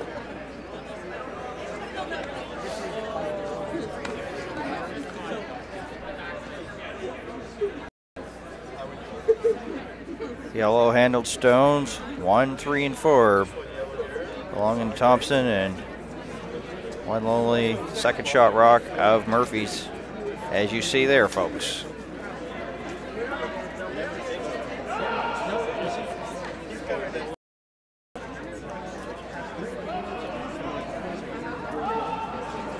Guard is definitely an option here. Timeout being called. Decided to take a timeout. I think that's a good decision at this point in the game. You're in the second half of the game. You still have both your timeouts. Both teams seem to have plenty of time, though. First of 2. They were together for probably about a good minute and have basically put a halt to the clock to weigh their options here. 5-3, as you see, as we play the 6th Still nothing new to report on E, as it is 2-2. They play the 7th. And Kendall Thompson starting to break away from McDougall, doubling him 8-4 as they play in 7 there.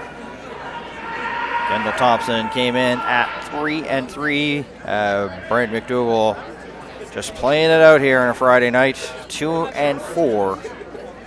And in danger of dropping to 2-5. Steve 2-6, so they're playing the 7th, 5-3 in the battle of 4 win and 2 loss teams there on sheet D.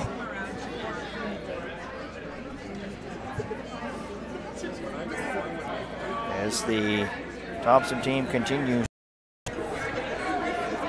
Take a look at the house, look at the, well, I'll say it, a mess, because that's what it is. It is a mess for sure, and I think this is one of those situations where there isn't necessarily a right answer. There's just multiple shots, and you take what you want. You take what you have the highest percentage of making. Yeah. A mess in terms of course, a lot of rocks in play this end. We've seen bigger messes. Oh, yeah. We've seen bigger. Every rock in play at this point in the game. Quite a mess. Yeah. It's like, how do you get in? Where, and you know. Not sure what the decision here was by the Stuart Thompson team. Yeah, we are into the skip rocks here in 6. Stuart Thompson without the hammer. The sweepers are on it, off it. It seems to be curling a little bit now. Definitely curling. He's going hard, telling the boys hard. Just sort of pushes the yellow back just a little bit more towards the button. I don't think that was the result they wanted. It's not so bad. Jamie will have a shot on his blue stone there that is almost wide open now if he wants to lay shot at this point, which I'm sure he will since he only has 2 stones remaining in this end. He's signaling a play on that top 12-foot, which the angles are so good for the Thompson squad right now that I'm not. You can see here that although Jamie Murphy's sitting second shot. Murphy calls timeout. Bruce Lonis quickly out of his chair and will go back down. So now one time out for each team, and they both used it here in the 6th end. Thompson Rink is sitting 2nd, 3rd, 4th, and 5th shot right now. Sorry, 1st, 3rd, 4th, and 5th. So this is a high-risk time for Jamie Murphy. They're all around the 4 foot above the tee line. Jamie's going to have to make a fairly good shot here to try to give him a chance for 2. Bruce Lonis, red sweatshirt.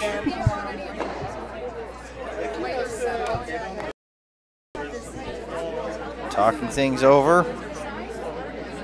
See if we can try to pick up on this conversation.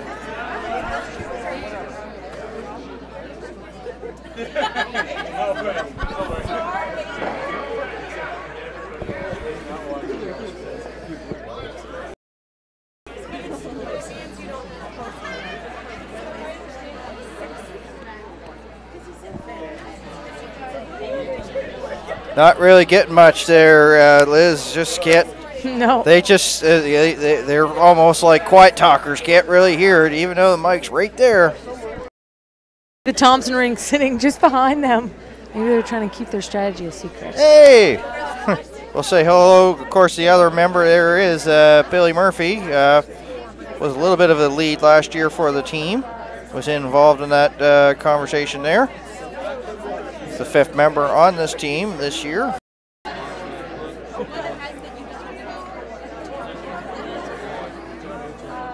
Of course, last year we can remember that it was one of the most unique situations is that the lead the previous lead ended up leaving the Stuart Thompson team. At the time they were to play with 3 members, and because Billy wasn't available to play, but he got there over the weekend just in time to finish things out. They did go through the provincial round robin playing with only 3 players and managed to get themselves straight into the semifinal. Pretty impressive run. Luckily, they had Billy there with them to play in the playoffs, because I think after sweeping with 1 player all week, they were likely pretty tired. They did make a good run for it. So it looks like Jamie's going to elect to blast things here. He's going to throw a lot of weight at this. He's just trying to change these angles. He realizes that that blue stone is quite vulnerable. Scott Zachary sweeping this the whole way down the sheet. Picks some out. Definitely improves the situation for Jamie. He still Stewart 1 and 3. Removes 2 Thompson stones. Stewart is just going to throw up a guard here, trying to protect his own stone. Stewart is thinking that even if he leaves that blue-yellow short raise open, that even if Jamie makes that, Stewart's stone in the 8-foot will outcount Jamie's, so there is no way for Jamie to score 2 with that shot. He does have to think about that blue counter on the 12-foot, just in case he were to throw any weight, and I think that's why he's going to elect.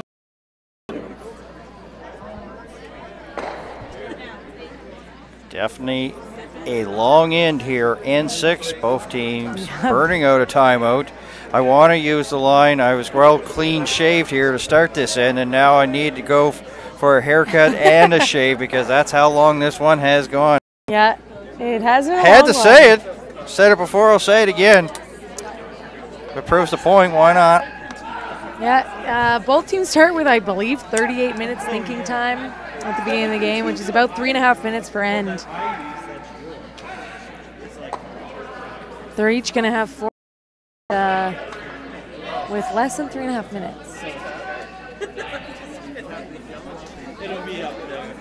I usually like period. This one needs to curl for them here. Here it goes now. They have Taylor sweeping it. The weight looks nice. And we'll come to a stop, and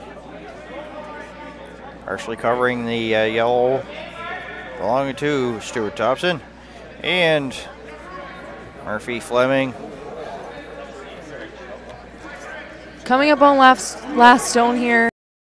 Murphy will have a relatively easy shot for 1. I don't think he has a shot for 2 here on that stone. Actually, I'm sure he does not have a shot for 2 on that stone. Clean path, and then just into the 4-foot. Just has to make contact with that stone, stick within the 4-foot at all, and he gets his 1, which they're in a little bit of trouble in this end. Yeah. So I think Jamie Murphy will be happy to score here. Paths open either side, so there they go. Trying to, as you say, get a single point. Every team that has hammered has scored with it. Final stone, Jamie Murphy out of the Halifax Curling Club. Sweeper's not touching this. Trying to get Phil on this to sweep it. That's going to be a steal of 1 for Stuart Thompson. Jamie Murphy, that stone just hung out there on the 4-foot line.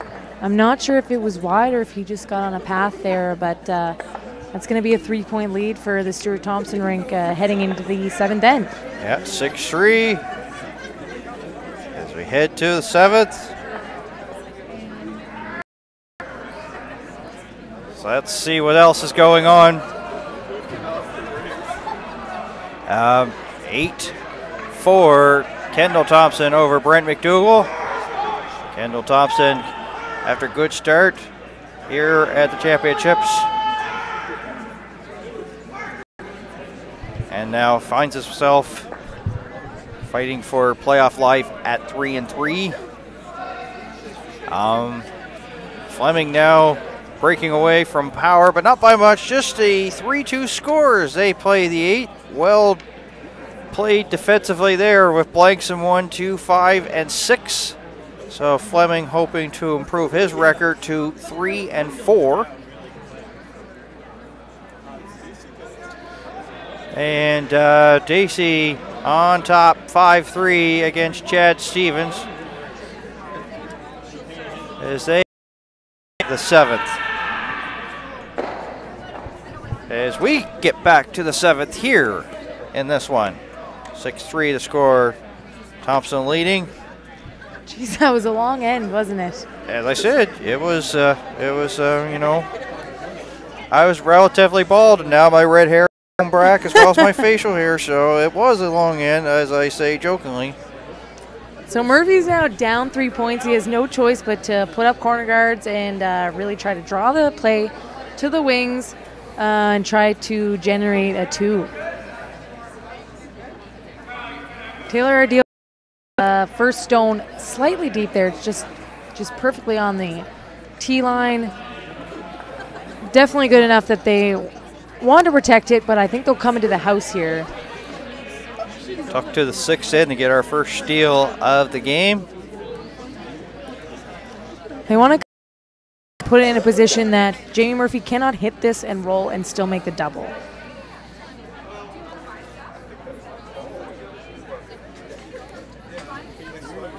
So maybe this may be the, they use the term in English class as a catharsis, a cleansing of, maybe try to have a let's settle down in here in 7.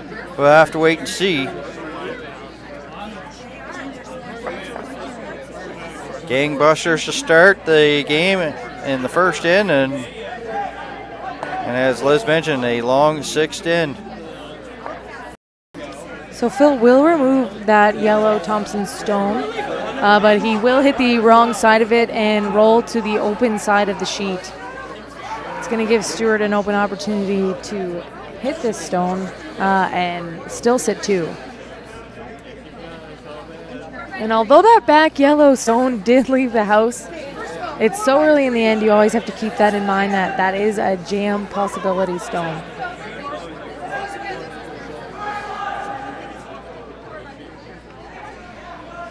Travis Coulter.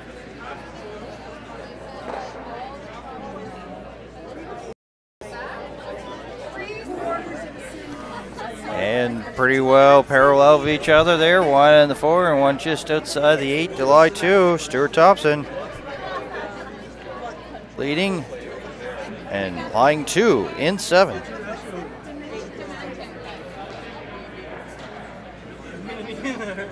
Not sure if our camera's caught it, but Fleming and Travis Coulter once again looking at one of the ice conditions right close to the hog line. We've already seen 1 pick in this game. They really can't afford to have picks, you know, as we're getting closing time in on this one as we play the 7th.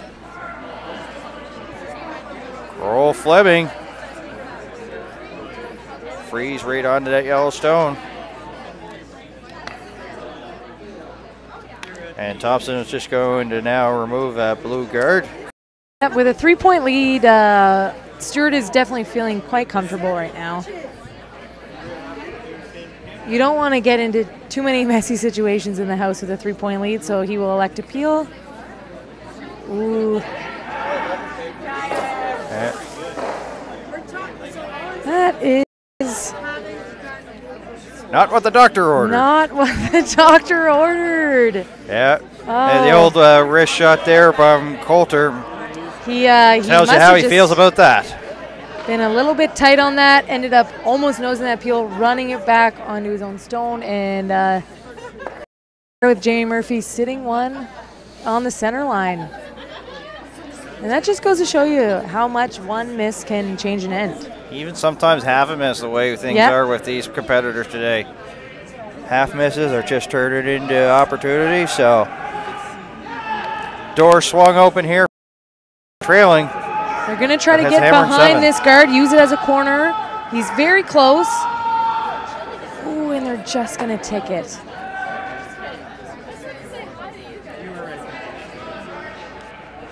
They open up the blue. And that blue will be accessible for Stuart Thompson's team.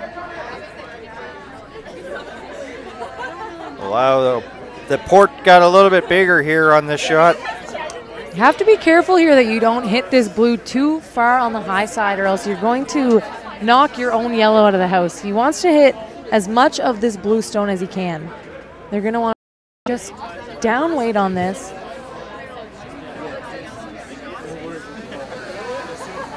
It's Colton Steele's first year.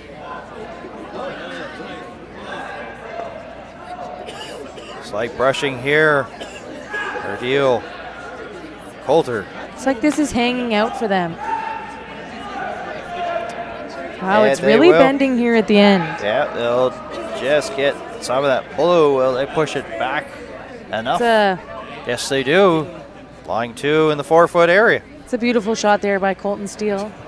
He removes that stone. Removes that stone to third shot and flops behind the guard.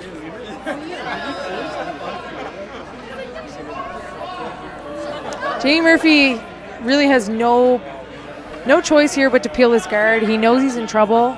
This is a good call.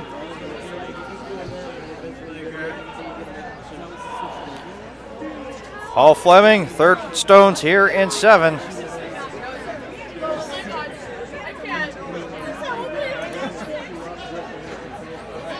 Updating everybody on what's going on sheet B. Kendall Thompson still leading Brent McDougall 8-4. Of course, Kendall Thompson on the bubble, as well as Stewart Thompson on the bubble. Both teams at 3-3. Looks like I was mistaken there. Paul was just trying to tap that stone into the house and remain in corner guard, which he did successfully. The Thompson rink has to be careful here because their 2 stones there on the 4-foot are very, very, very doubleable, which I feel like every draw we talk about doubleable as a word. We as curlers have determined that double word. Well, somebody told me about that term, and now we know where it originated. It came from Liz Garnett. Somebody told me, yeah, there was that word No, they used. didn't. Yes, they did. Yeah, they said. What a legend, that Liz Garnett. Removed. Lying 3. Lying 3 without hammer. Is the Stuart Thompson Club out of the Dartmouth Curling Club. So Jamie is going to, I think, try to get all 3 of these stones moving here. If he can just hit that top yellow just barely, just a paper on the high side, he should be able to get all 3.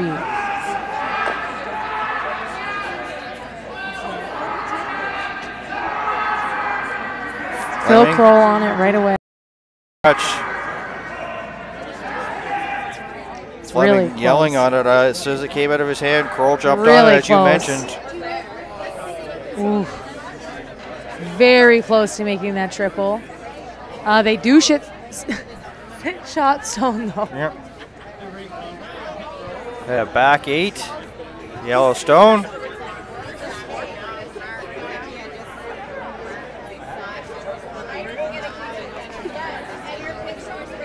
Daisy Chet Stevens going at it there on sheet D on TV1. And it's 5-3. Daisy leading that. In a battle of 4 and 2 teams. One of those will go to 5 and 2 by the time tonight ends. The other will go to 4 and 3. As the Thompson brothers, both Kendall and Stewart here on the bubble. That's why this one is important, and Stuart Thompson in the driver's seat on this one, 6-3. They clean things up here. That is a big miss there by Stuart Thompson. He hit the wrong side of that stone, knocked the blue into his own, and now he's leaving Jamie Murphy sitting 2 with hammer. And pretty well, like, you know, one top 12, one back 12. And behind cover as well, behind a corner guard. Jamie Murphy, I'm sure, is very happy with that result.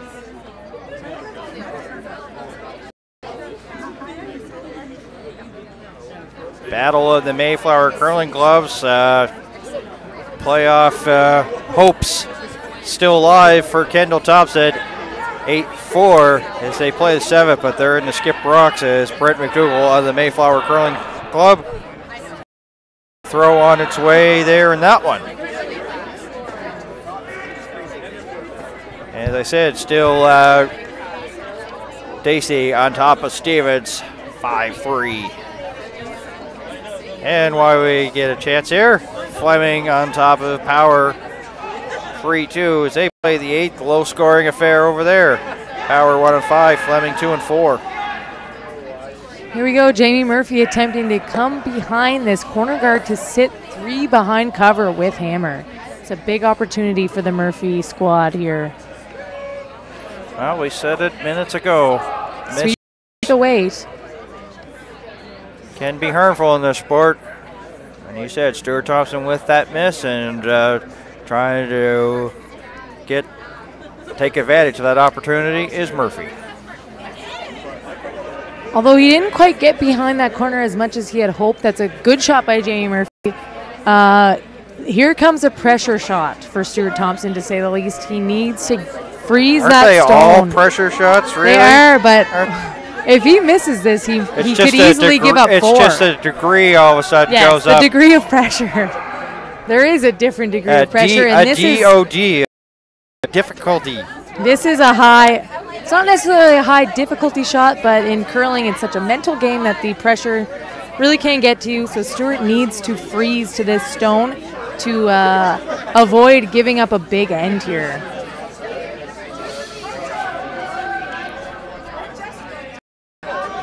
Just trying to freeze onto that T-line stone.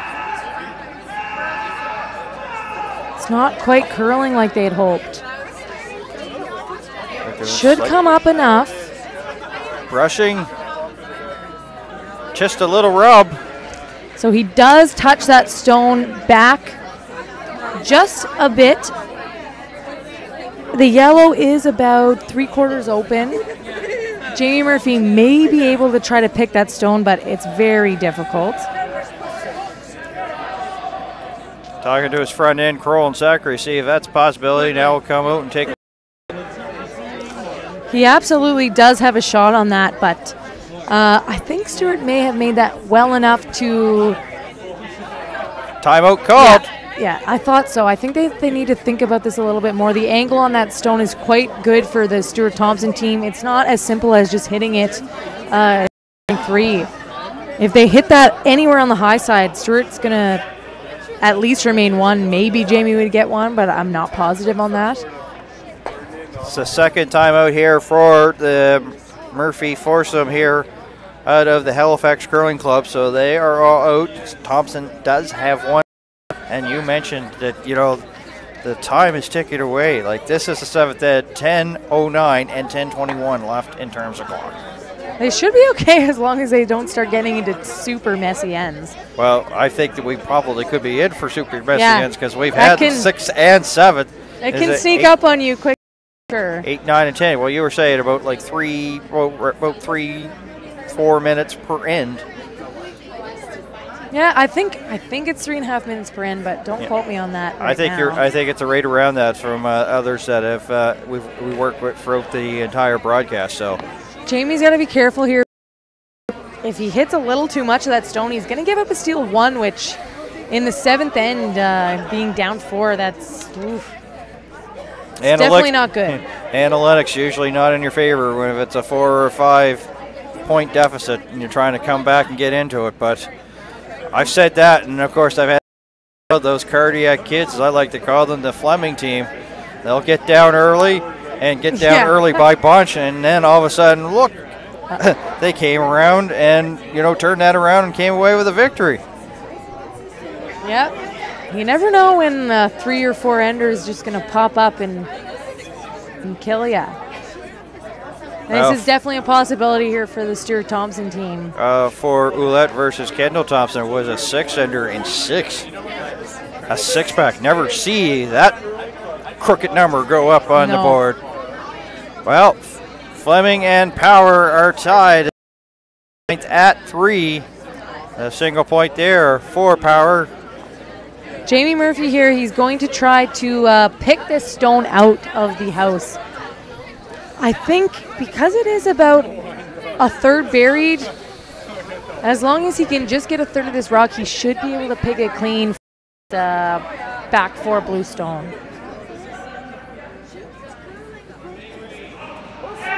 Murphy throwing wow, looks like some a great stone. big weight here. Picks out the yellow, pushes a few back. Wow, he really, wow. He needed to get a lot less, much of it, but that's a steal of 1 for the Stuart Thompson rink. And now they're really chasing it here. Down by 4 as we head to 8. 7-3. It looked like they hit that almost that they wanted to. That just caught a lot more of that yellow than at least I expected it to. So yeah, Stuart Thompson is going to be up 7-3 coming into the 8th end here. Jamie Murphy having hammer. He needed to take care of business on his side. 3-3 coming into this, and it's been about rough as it can be here for the Stuart Thompson team. Of course, coming in with high expectations. 0-1 the start with a loss to his brother Kendall, and then wins against Power, McDougall, and Fleming have gotten him. And of course, losses to Stephen, Dacey, and Kendall Thompson. So it's got him in this situation, and he's fighting for his playoff life. And sometimes when you fight for your playoff lives, you know, it's pretty well all hands on deck, and there's no tomorrow, and that's the way it is, as he is up by 4 as they play the 8th. And hoping maybe that some of those 3 leaders there, Murphy, Stevens, and Dacey, come back to them. Definitely in store here for Stuart Thompson, as well as his brother Kendall Thompson, who's playing on sheet B. So you'll probably see things maybe sort of cleaning, keep things clean here as we play the 8th. But of course, that usually is how they try to plan it, but sometimes that's not how it materialized. But Murphy, of course, throws up guard, and Thompson will bring his next one here into the house, put in the hands of their lead, Taylor Ardeo. Team Murphy is definitely going to be chasing for the rest of this game, which can sometimes be difficult. If your opponent puts a stone top 4 and even puts another one in, like you'll see right now, although that did come deep, you can sometimes end up chasing for the rest of the end, and it can be very difficult. Put up your corner guard. You still have to deal with your opponent's stones in the house. Luckily for Team Murphy, the Thompson rink came a little bit deep on that, so opportunity to freeze onto the button. Philip Kroll with putting it in the sweeper's hands of Fleming and Zachary. Coming down, and will just touch that yellow and go to the back 4.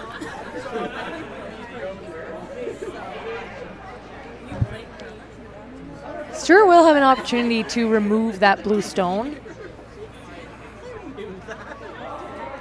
which at this point being up 4, I think that I would have an opportunity to remove an opponent's rocks that I could.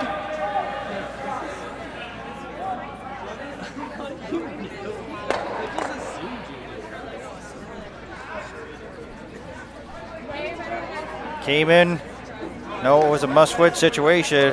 In the driver's seat, up by 4. 2 top teams in the provinces. They'll spill a little bit. And 2 yellow stones behind the T-line belonging to Stuart Thompson as we continue on here in number 8. Jamie Murphy does still have that corner guard available Number to use. 8. Scott Zachary.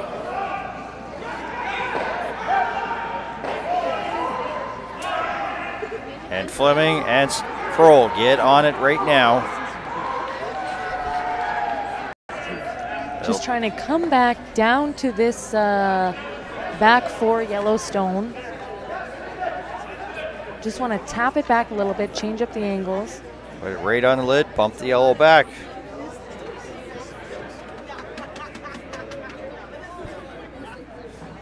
For Stewart having such a lead, he doesn't mind hitting this blue stone and losing one of his back yellows.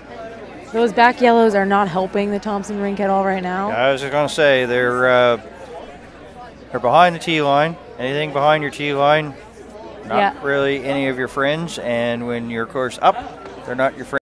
So, Absolutely I mean, not. They just leave an opportunity for the other team to come down to them, jam on them. They're not the cool kids in school, so he wants to see them go bye-bye.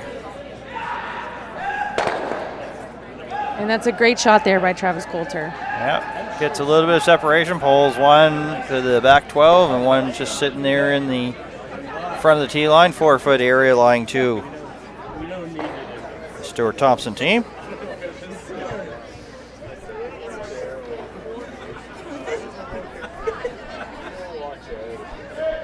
Scott Zachary.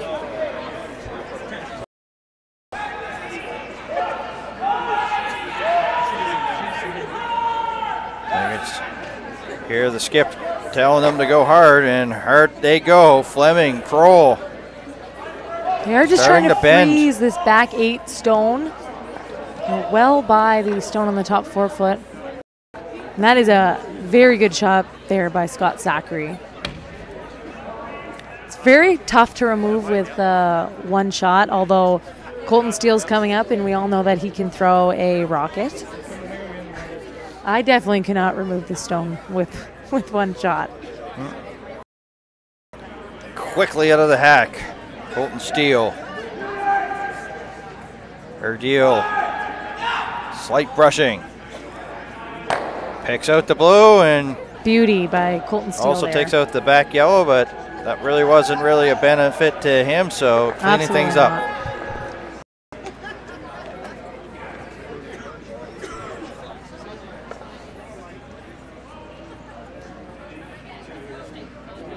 Dacey with 2 in 7, so as I said, 7-3 over Stevens. And a battle of 4 and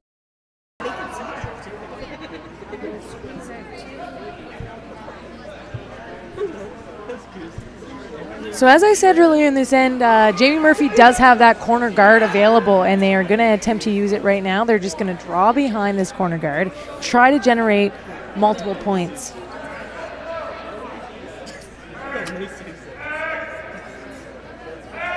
Sweepers are really going on it, and it's not quite going to get to the house. So it is staggered, and big opportunity here for the Thompson team to peel everything out in front of the house.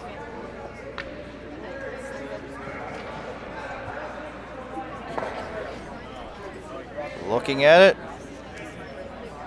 and now we'll set the broom down.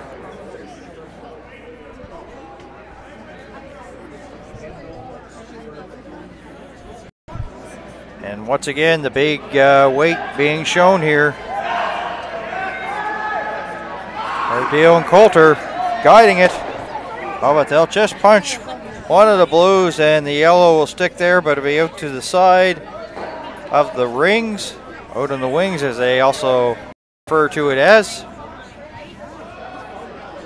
But the Yellowstone right there on the 4-foot area. Pretty well open here for Paul Fleming.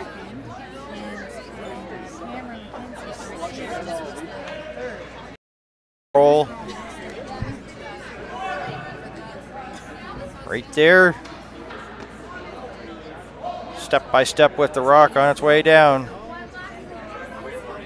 Just trying to tap this yellow just through the house to flop behind this corner guard, and they're just going to nose it. It's a pretty good shot. They leave the jam opportunity open. Push it back 8. Being down 4, the Murphy rink really just wants to leave anything in the back of the house that could make it possible for the Stuart Thompson squad to jam on their own stones and leave a shot for 2. It's late in this end. A 2 here would be a big victory for the team, for Team Murphy.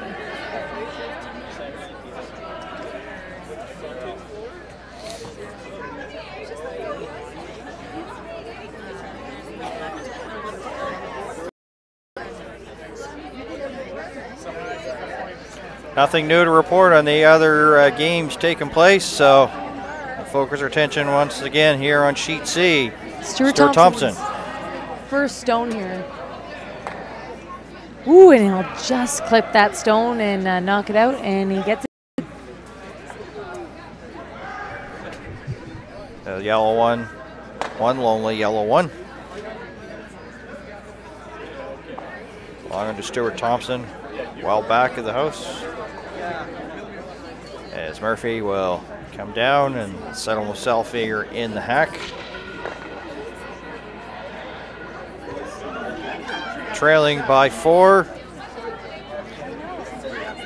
Pretty well most of the points generated has been, of course, with hammer, with the exception of the 6th end. Thompson with hammer got 1 in the first, Murphy 2 in the Thompson with 2 in the 3rd, Murphy with 1 in the 4th, and Thompson with 2 in the 5th. And we talked about the steal of 1 in the 6th. Sweeper's really going on this one, trying to get it by this corner guard, trying to get into the house. Looks like it is light, and it's not going to get there. And a steal of 1 in the 7th.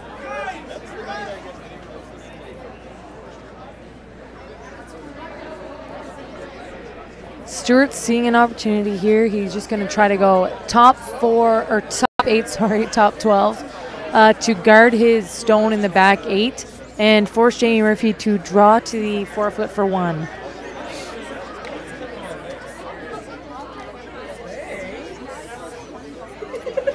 Stuart Thompson with his final stone here in end number 8. It's the most amazing phenomenon.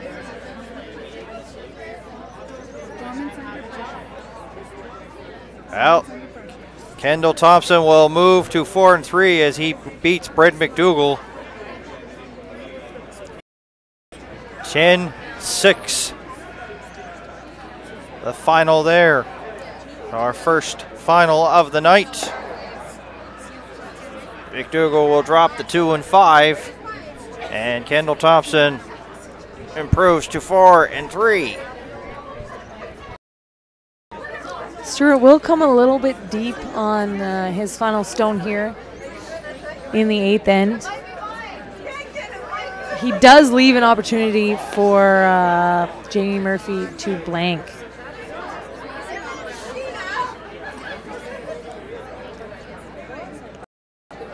Although I believe he is just nosing this for 1. Stone for Murphy here in 8.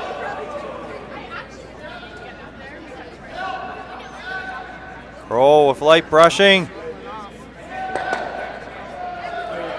He will get his 1. For a point.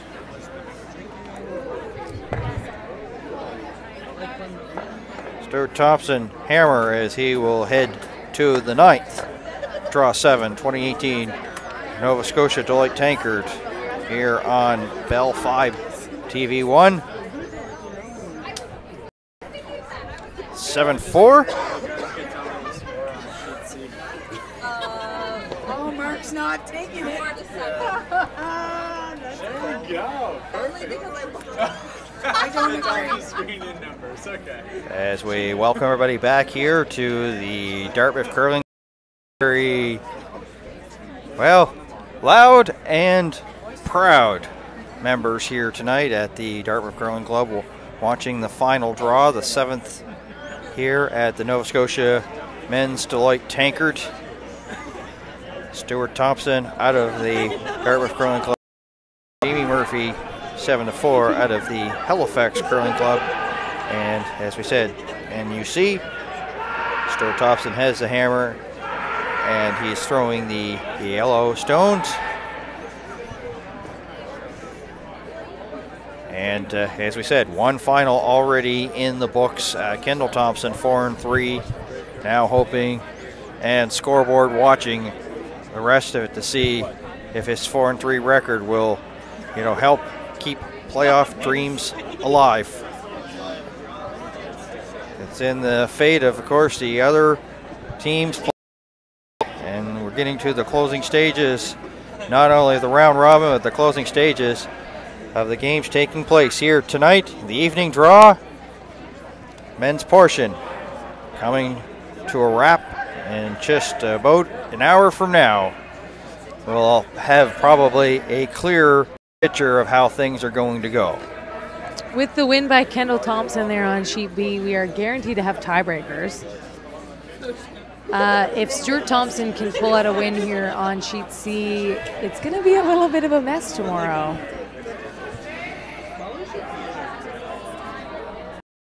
Once we have everything pretty well all wrapped up, we'll figure out where things are, and sometimes figure seven draws. They could figure out things. Maybe not, as you mentioned. Last year at the championship, it came down to one game to having in the final draw 7 teams still alive and 4 rounds of tiebreakers. So with only 3 teams qualifying for playoffs, it can sometimes turn into a little bit of a mess.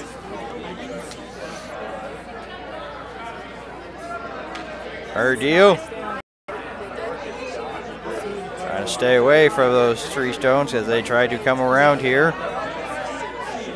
Travis Coulter trying to make that curl a little bit. It will end up back 12. Yep.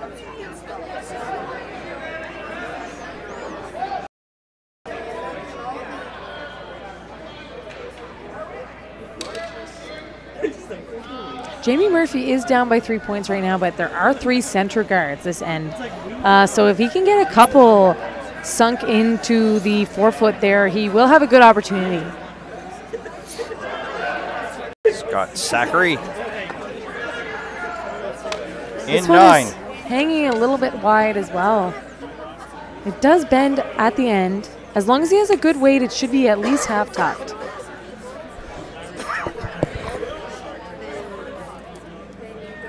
Little extra scrub there from Philip Kroll.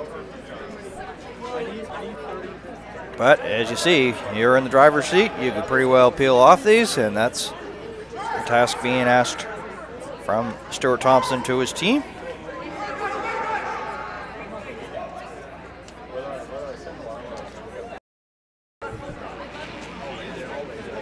Travis Coulter.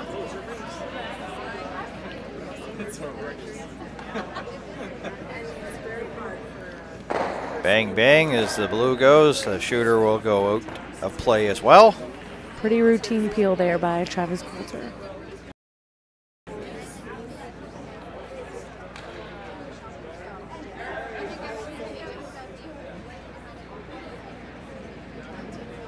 And Scott Zachary once again.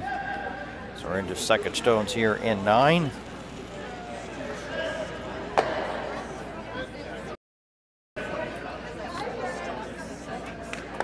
Earlier today, of course, we were calling some women's games, and it was McAvoy versus Breen. There was 5 blanks in that. Wow. There's 5 blanks on sheet E with Power and Fleming. Really? 5, 6, and 9 as they play the 10th. And guess what? It's 3-3 as they play the 10th. Power out of the Halifax Curling Club, Fleming out of the Mayflower Curling Club. Kevin Ouellette took over the skip position a couple of days ago, and they're getting sort of good results. Travis Coulter here just going to try to blast these front stones and open things up for the Thompson rink. Up there all by itself. Sweepers aren't touching it. That is not ideal. Not ideal at all for the Thompson rink. He did get rid of 2 of the front stones, but they leave a blue guard as well as a blue stone sitting shot. Something for Murphy to come around, or he has one in there he can block, so he pretty well can, of course, go in behind cover of that blue one right along the center line. It's a big opportunity for Team Murphy. Sometimes big weight is big risk. Absolutely. It may look entertaining and it may be Sweepers impressed with on the there. speed, but boy, sometimes it can hurt you, and it may help hurt them here in 9. Sweepers are on this the whole way down the sheet. We'll see if they can get it there. They need it to be 4 foot. Well, Ooh, and it's just guard. yeah, they will block that blue one there, but it's not going to be there for long because already Stuart Thompson is asking his team to get rid of the one just thrown here by the Murphy team. That's And here's Colton absolutely Steele. absolutely a missed opportunity for the Murphy squad. Hoping for better results this time. Actually get rid of both blues, and yellow goes out as well. And That's first line on the resume of Colton Steele, I think. A bullet double peel. yeah, Coulter and Steele is like a chance to see them last year, like at the Dave Jones, as well as the provincial championships. You know, can really throw that big peel weight when they need it. Pretty aggressive with it, and they can, you know, throw bombs, howitzers, whatever term you want to use. Flemings will come just shy of the house, of course. That's what they wanted, and Thompson says, let's get rid of it. And once again, Colton Steele being asked to do the duties.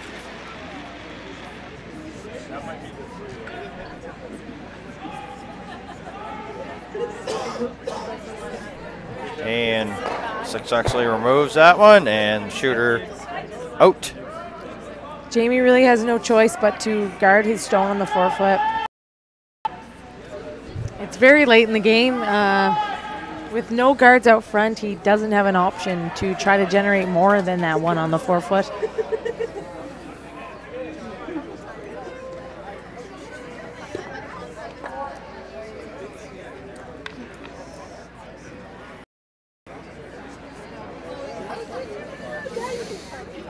Skip rocks here in 9. 5-1 Jamie Murphy out of the Hello Effects Curling Club. Trying to block that rock that's in the 4 foot area.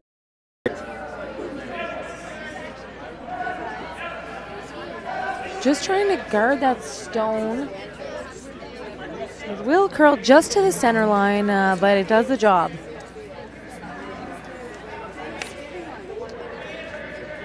Stewart does have the option of making a play on that blue stone off of his own yellow.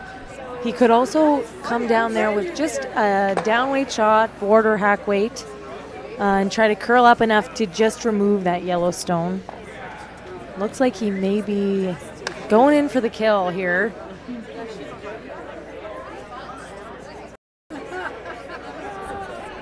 Looks like he's going to do it. With that type of ice, I think he's going to throw big weight and just try to remove this blue stone.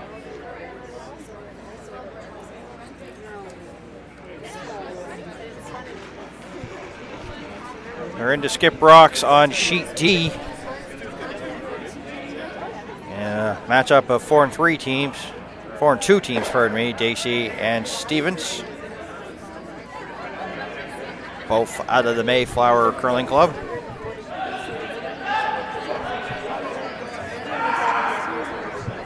Sweepers are on this right now. Called off, never mind. Funny how that goes. It always changes as Needs to soon as just you're ready to clip the come. inside of this yellow. Ooh, and he will jam on the back.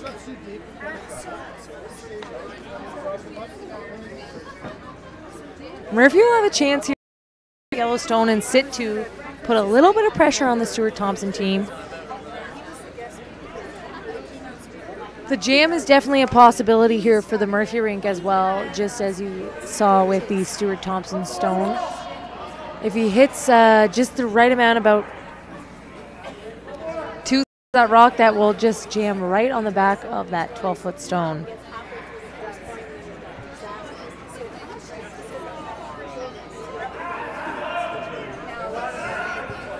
Last rock for Murphy here in 9.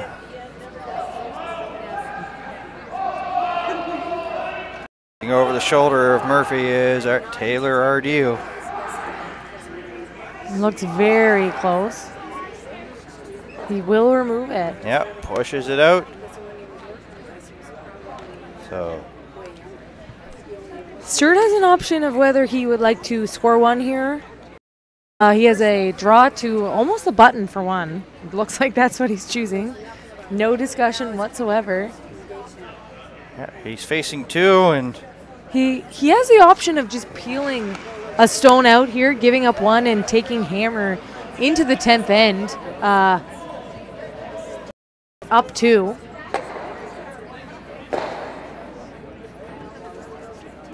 But if he has confidence in his draw weight, why not draw to the button?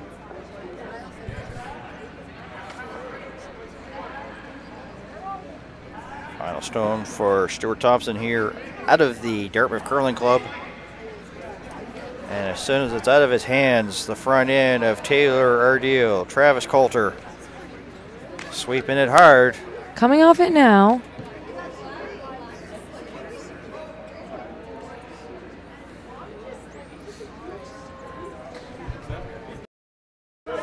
Will it stick around in time? No, it will go. And a steal of 1. 7-5 as we head to the 10th. Stewart will take a lead of 2 into the final end of the game with hammer. Definitely not any situation that a skip would balk at. He does go slightly deep on his final draw there, though.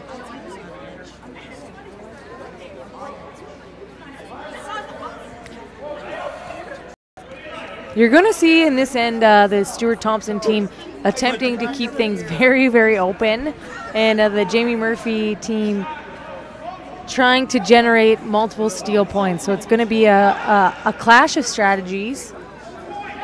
Any miss or any great shot can really change things. Battle of Mayflower Curling Clubs, they're into the 10th, and it is Mark Dacey leading Chad Stevens 7-5. Both those teams, as I mentioned, 4-2. And for Stevens, if he can't generate something there in the 10th, we'll see his record go to 4-3. And that will even him with Kendall Thompson. Of course, waiting for the result here on this one. It's a tie between Fleming and Power, 3-3.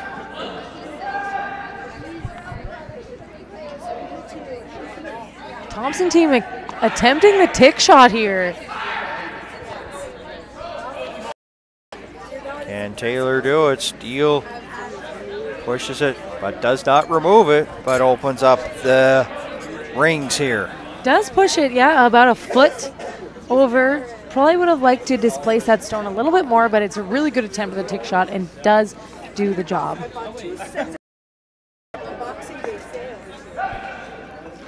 Still leaves the Jamie Murphy team here an opportunity to come around this guard. It's a relatively good center guard, so they still have a big opportunity here to steal a point or multiple points.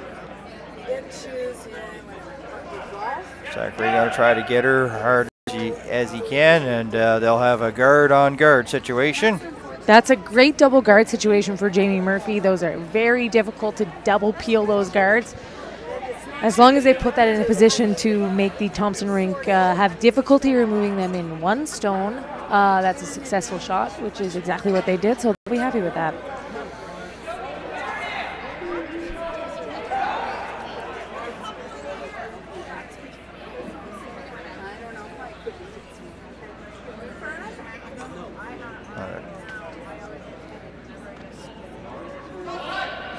Try once again.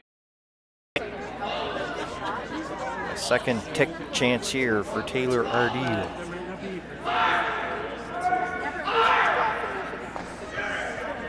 Steele will push it once again as he scrubs and scrubs and scrubs and raises the yellow stone in. Makes the tick shot and raises his yellow stone into the rings behind the corner guard. Hey, Lynn, there was Taylor there showing his pearly whites as he was pretty happy about that. Looked like he swallowed a piano.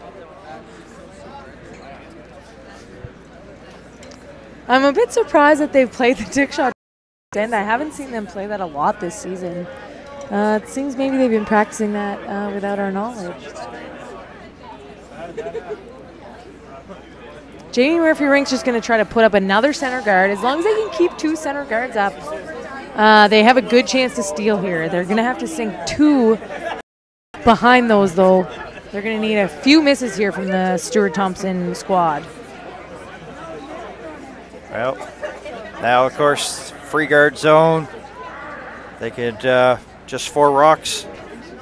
Now they're going to talk about making it a 5-guard free guard zone, but it's 4.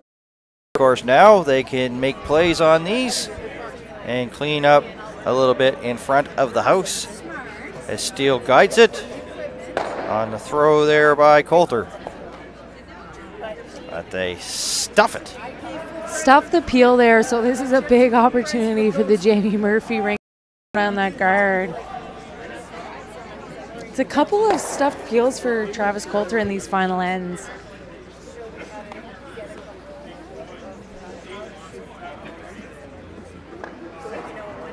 Scott Zachary.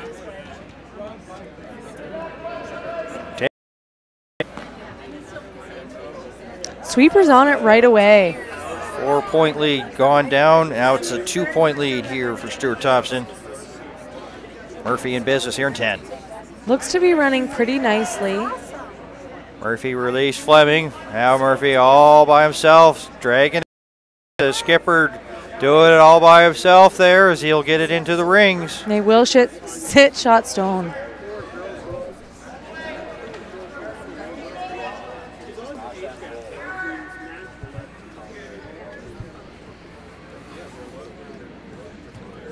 And they'll just get rid of that their own Yellowstone on this one. It's a bit in the way. Can they get a piece of the blue? They do. And can they push the blue into the rings? And that's what happens. 2 blue ones there of Murphy's there, but they're one in the top 12 and one just touching the 8-foot area. I think it's okay that that blue has spilled into the rings. They're at least, those blues are very clumped up right now, easy to double out if need be. But it does leave a good opportunity for Jamie to sit 2 here.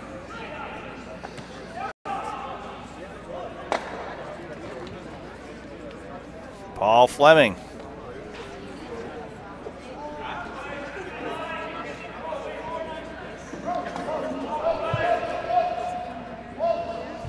Making sure that this does stay clean, does not pick up. Do not want to pick, but they are just protecting. In protect mode, trying to find some place to hide. See if they could tie things up here, but they'll have to do it in steal mode as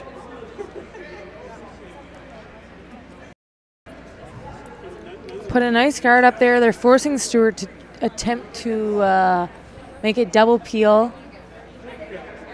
Murphy has a hammer and tin, pardon me. So Murphy's sitting second and third shot, I believe.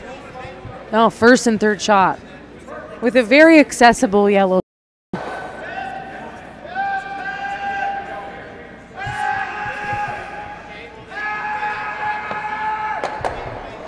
Murphy right now knows that the yellow stone of Stewart's second shot is very accessible right now, and that he can play on his last stone to force Stewart to a shot against 3 right now.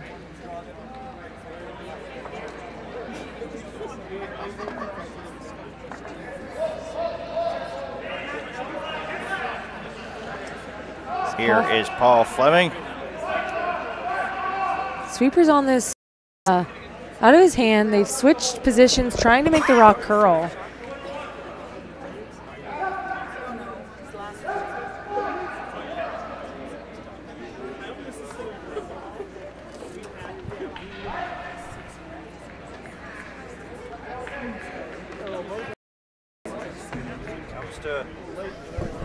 Comes to a stop. No choice for Stuart Thompson but to try to get rid of something out front. He wants to leave a shot open for himself on the last shot of the game.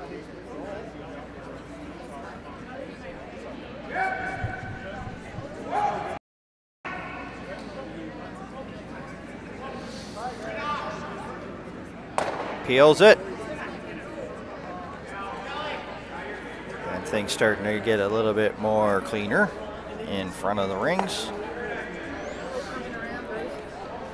Well, really the championships that Greg Power was kind of hoping for, but he ends up coming away with a victory over the Fleming team, 4-3. So Power will go to 2-5, and that will even him with Brent McDougall. And Fleming will also drop to 2-5.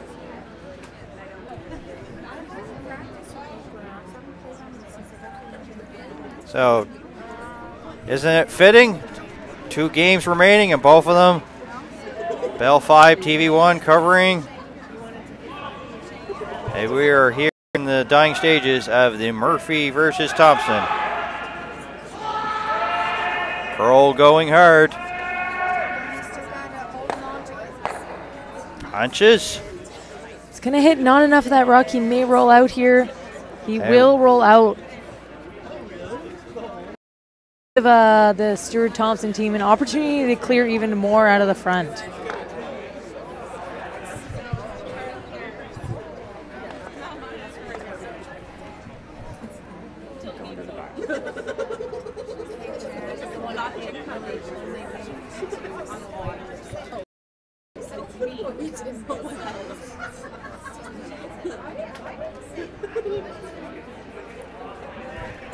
Stuart Thompson here with his first stone of the 10th and final end of this game.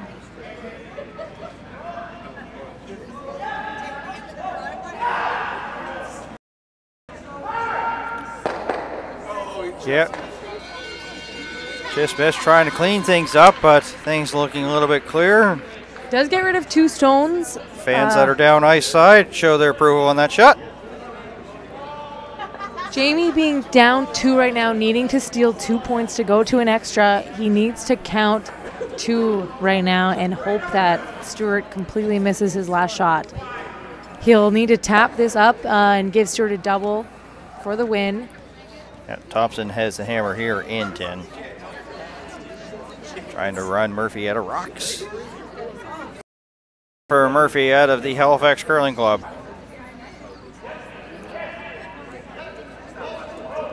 Already has clinched a playoff.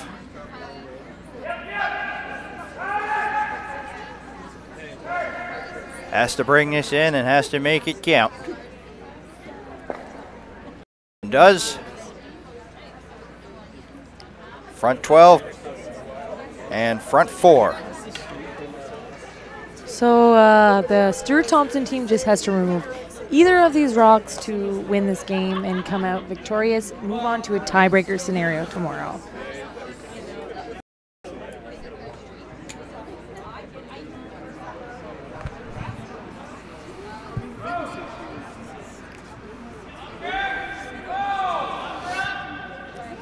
Final stone for Stuart Thompson. Sweepers on it, cleaning. He likes it. Deal as they punch it out and run Murphy out of stones. So they improve their record to 4-3, 7-5, the final here. So Murphy to 5-2, and there will be a team dropping to 4-3. Will it be Stevens? Will it be Dacey? You could go over to that link right now to watch it So for Liz Garnett and the entire Bell 5 TV1 crew and our producer Chuck Calder, thank you very much for watching all day. To Sheet D, if you choose to desire to watch the final of that one. So long, folks.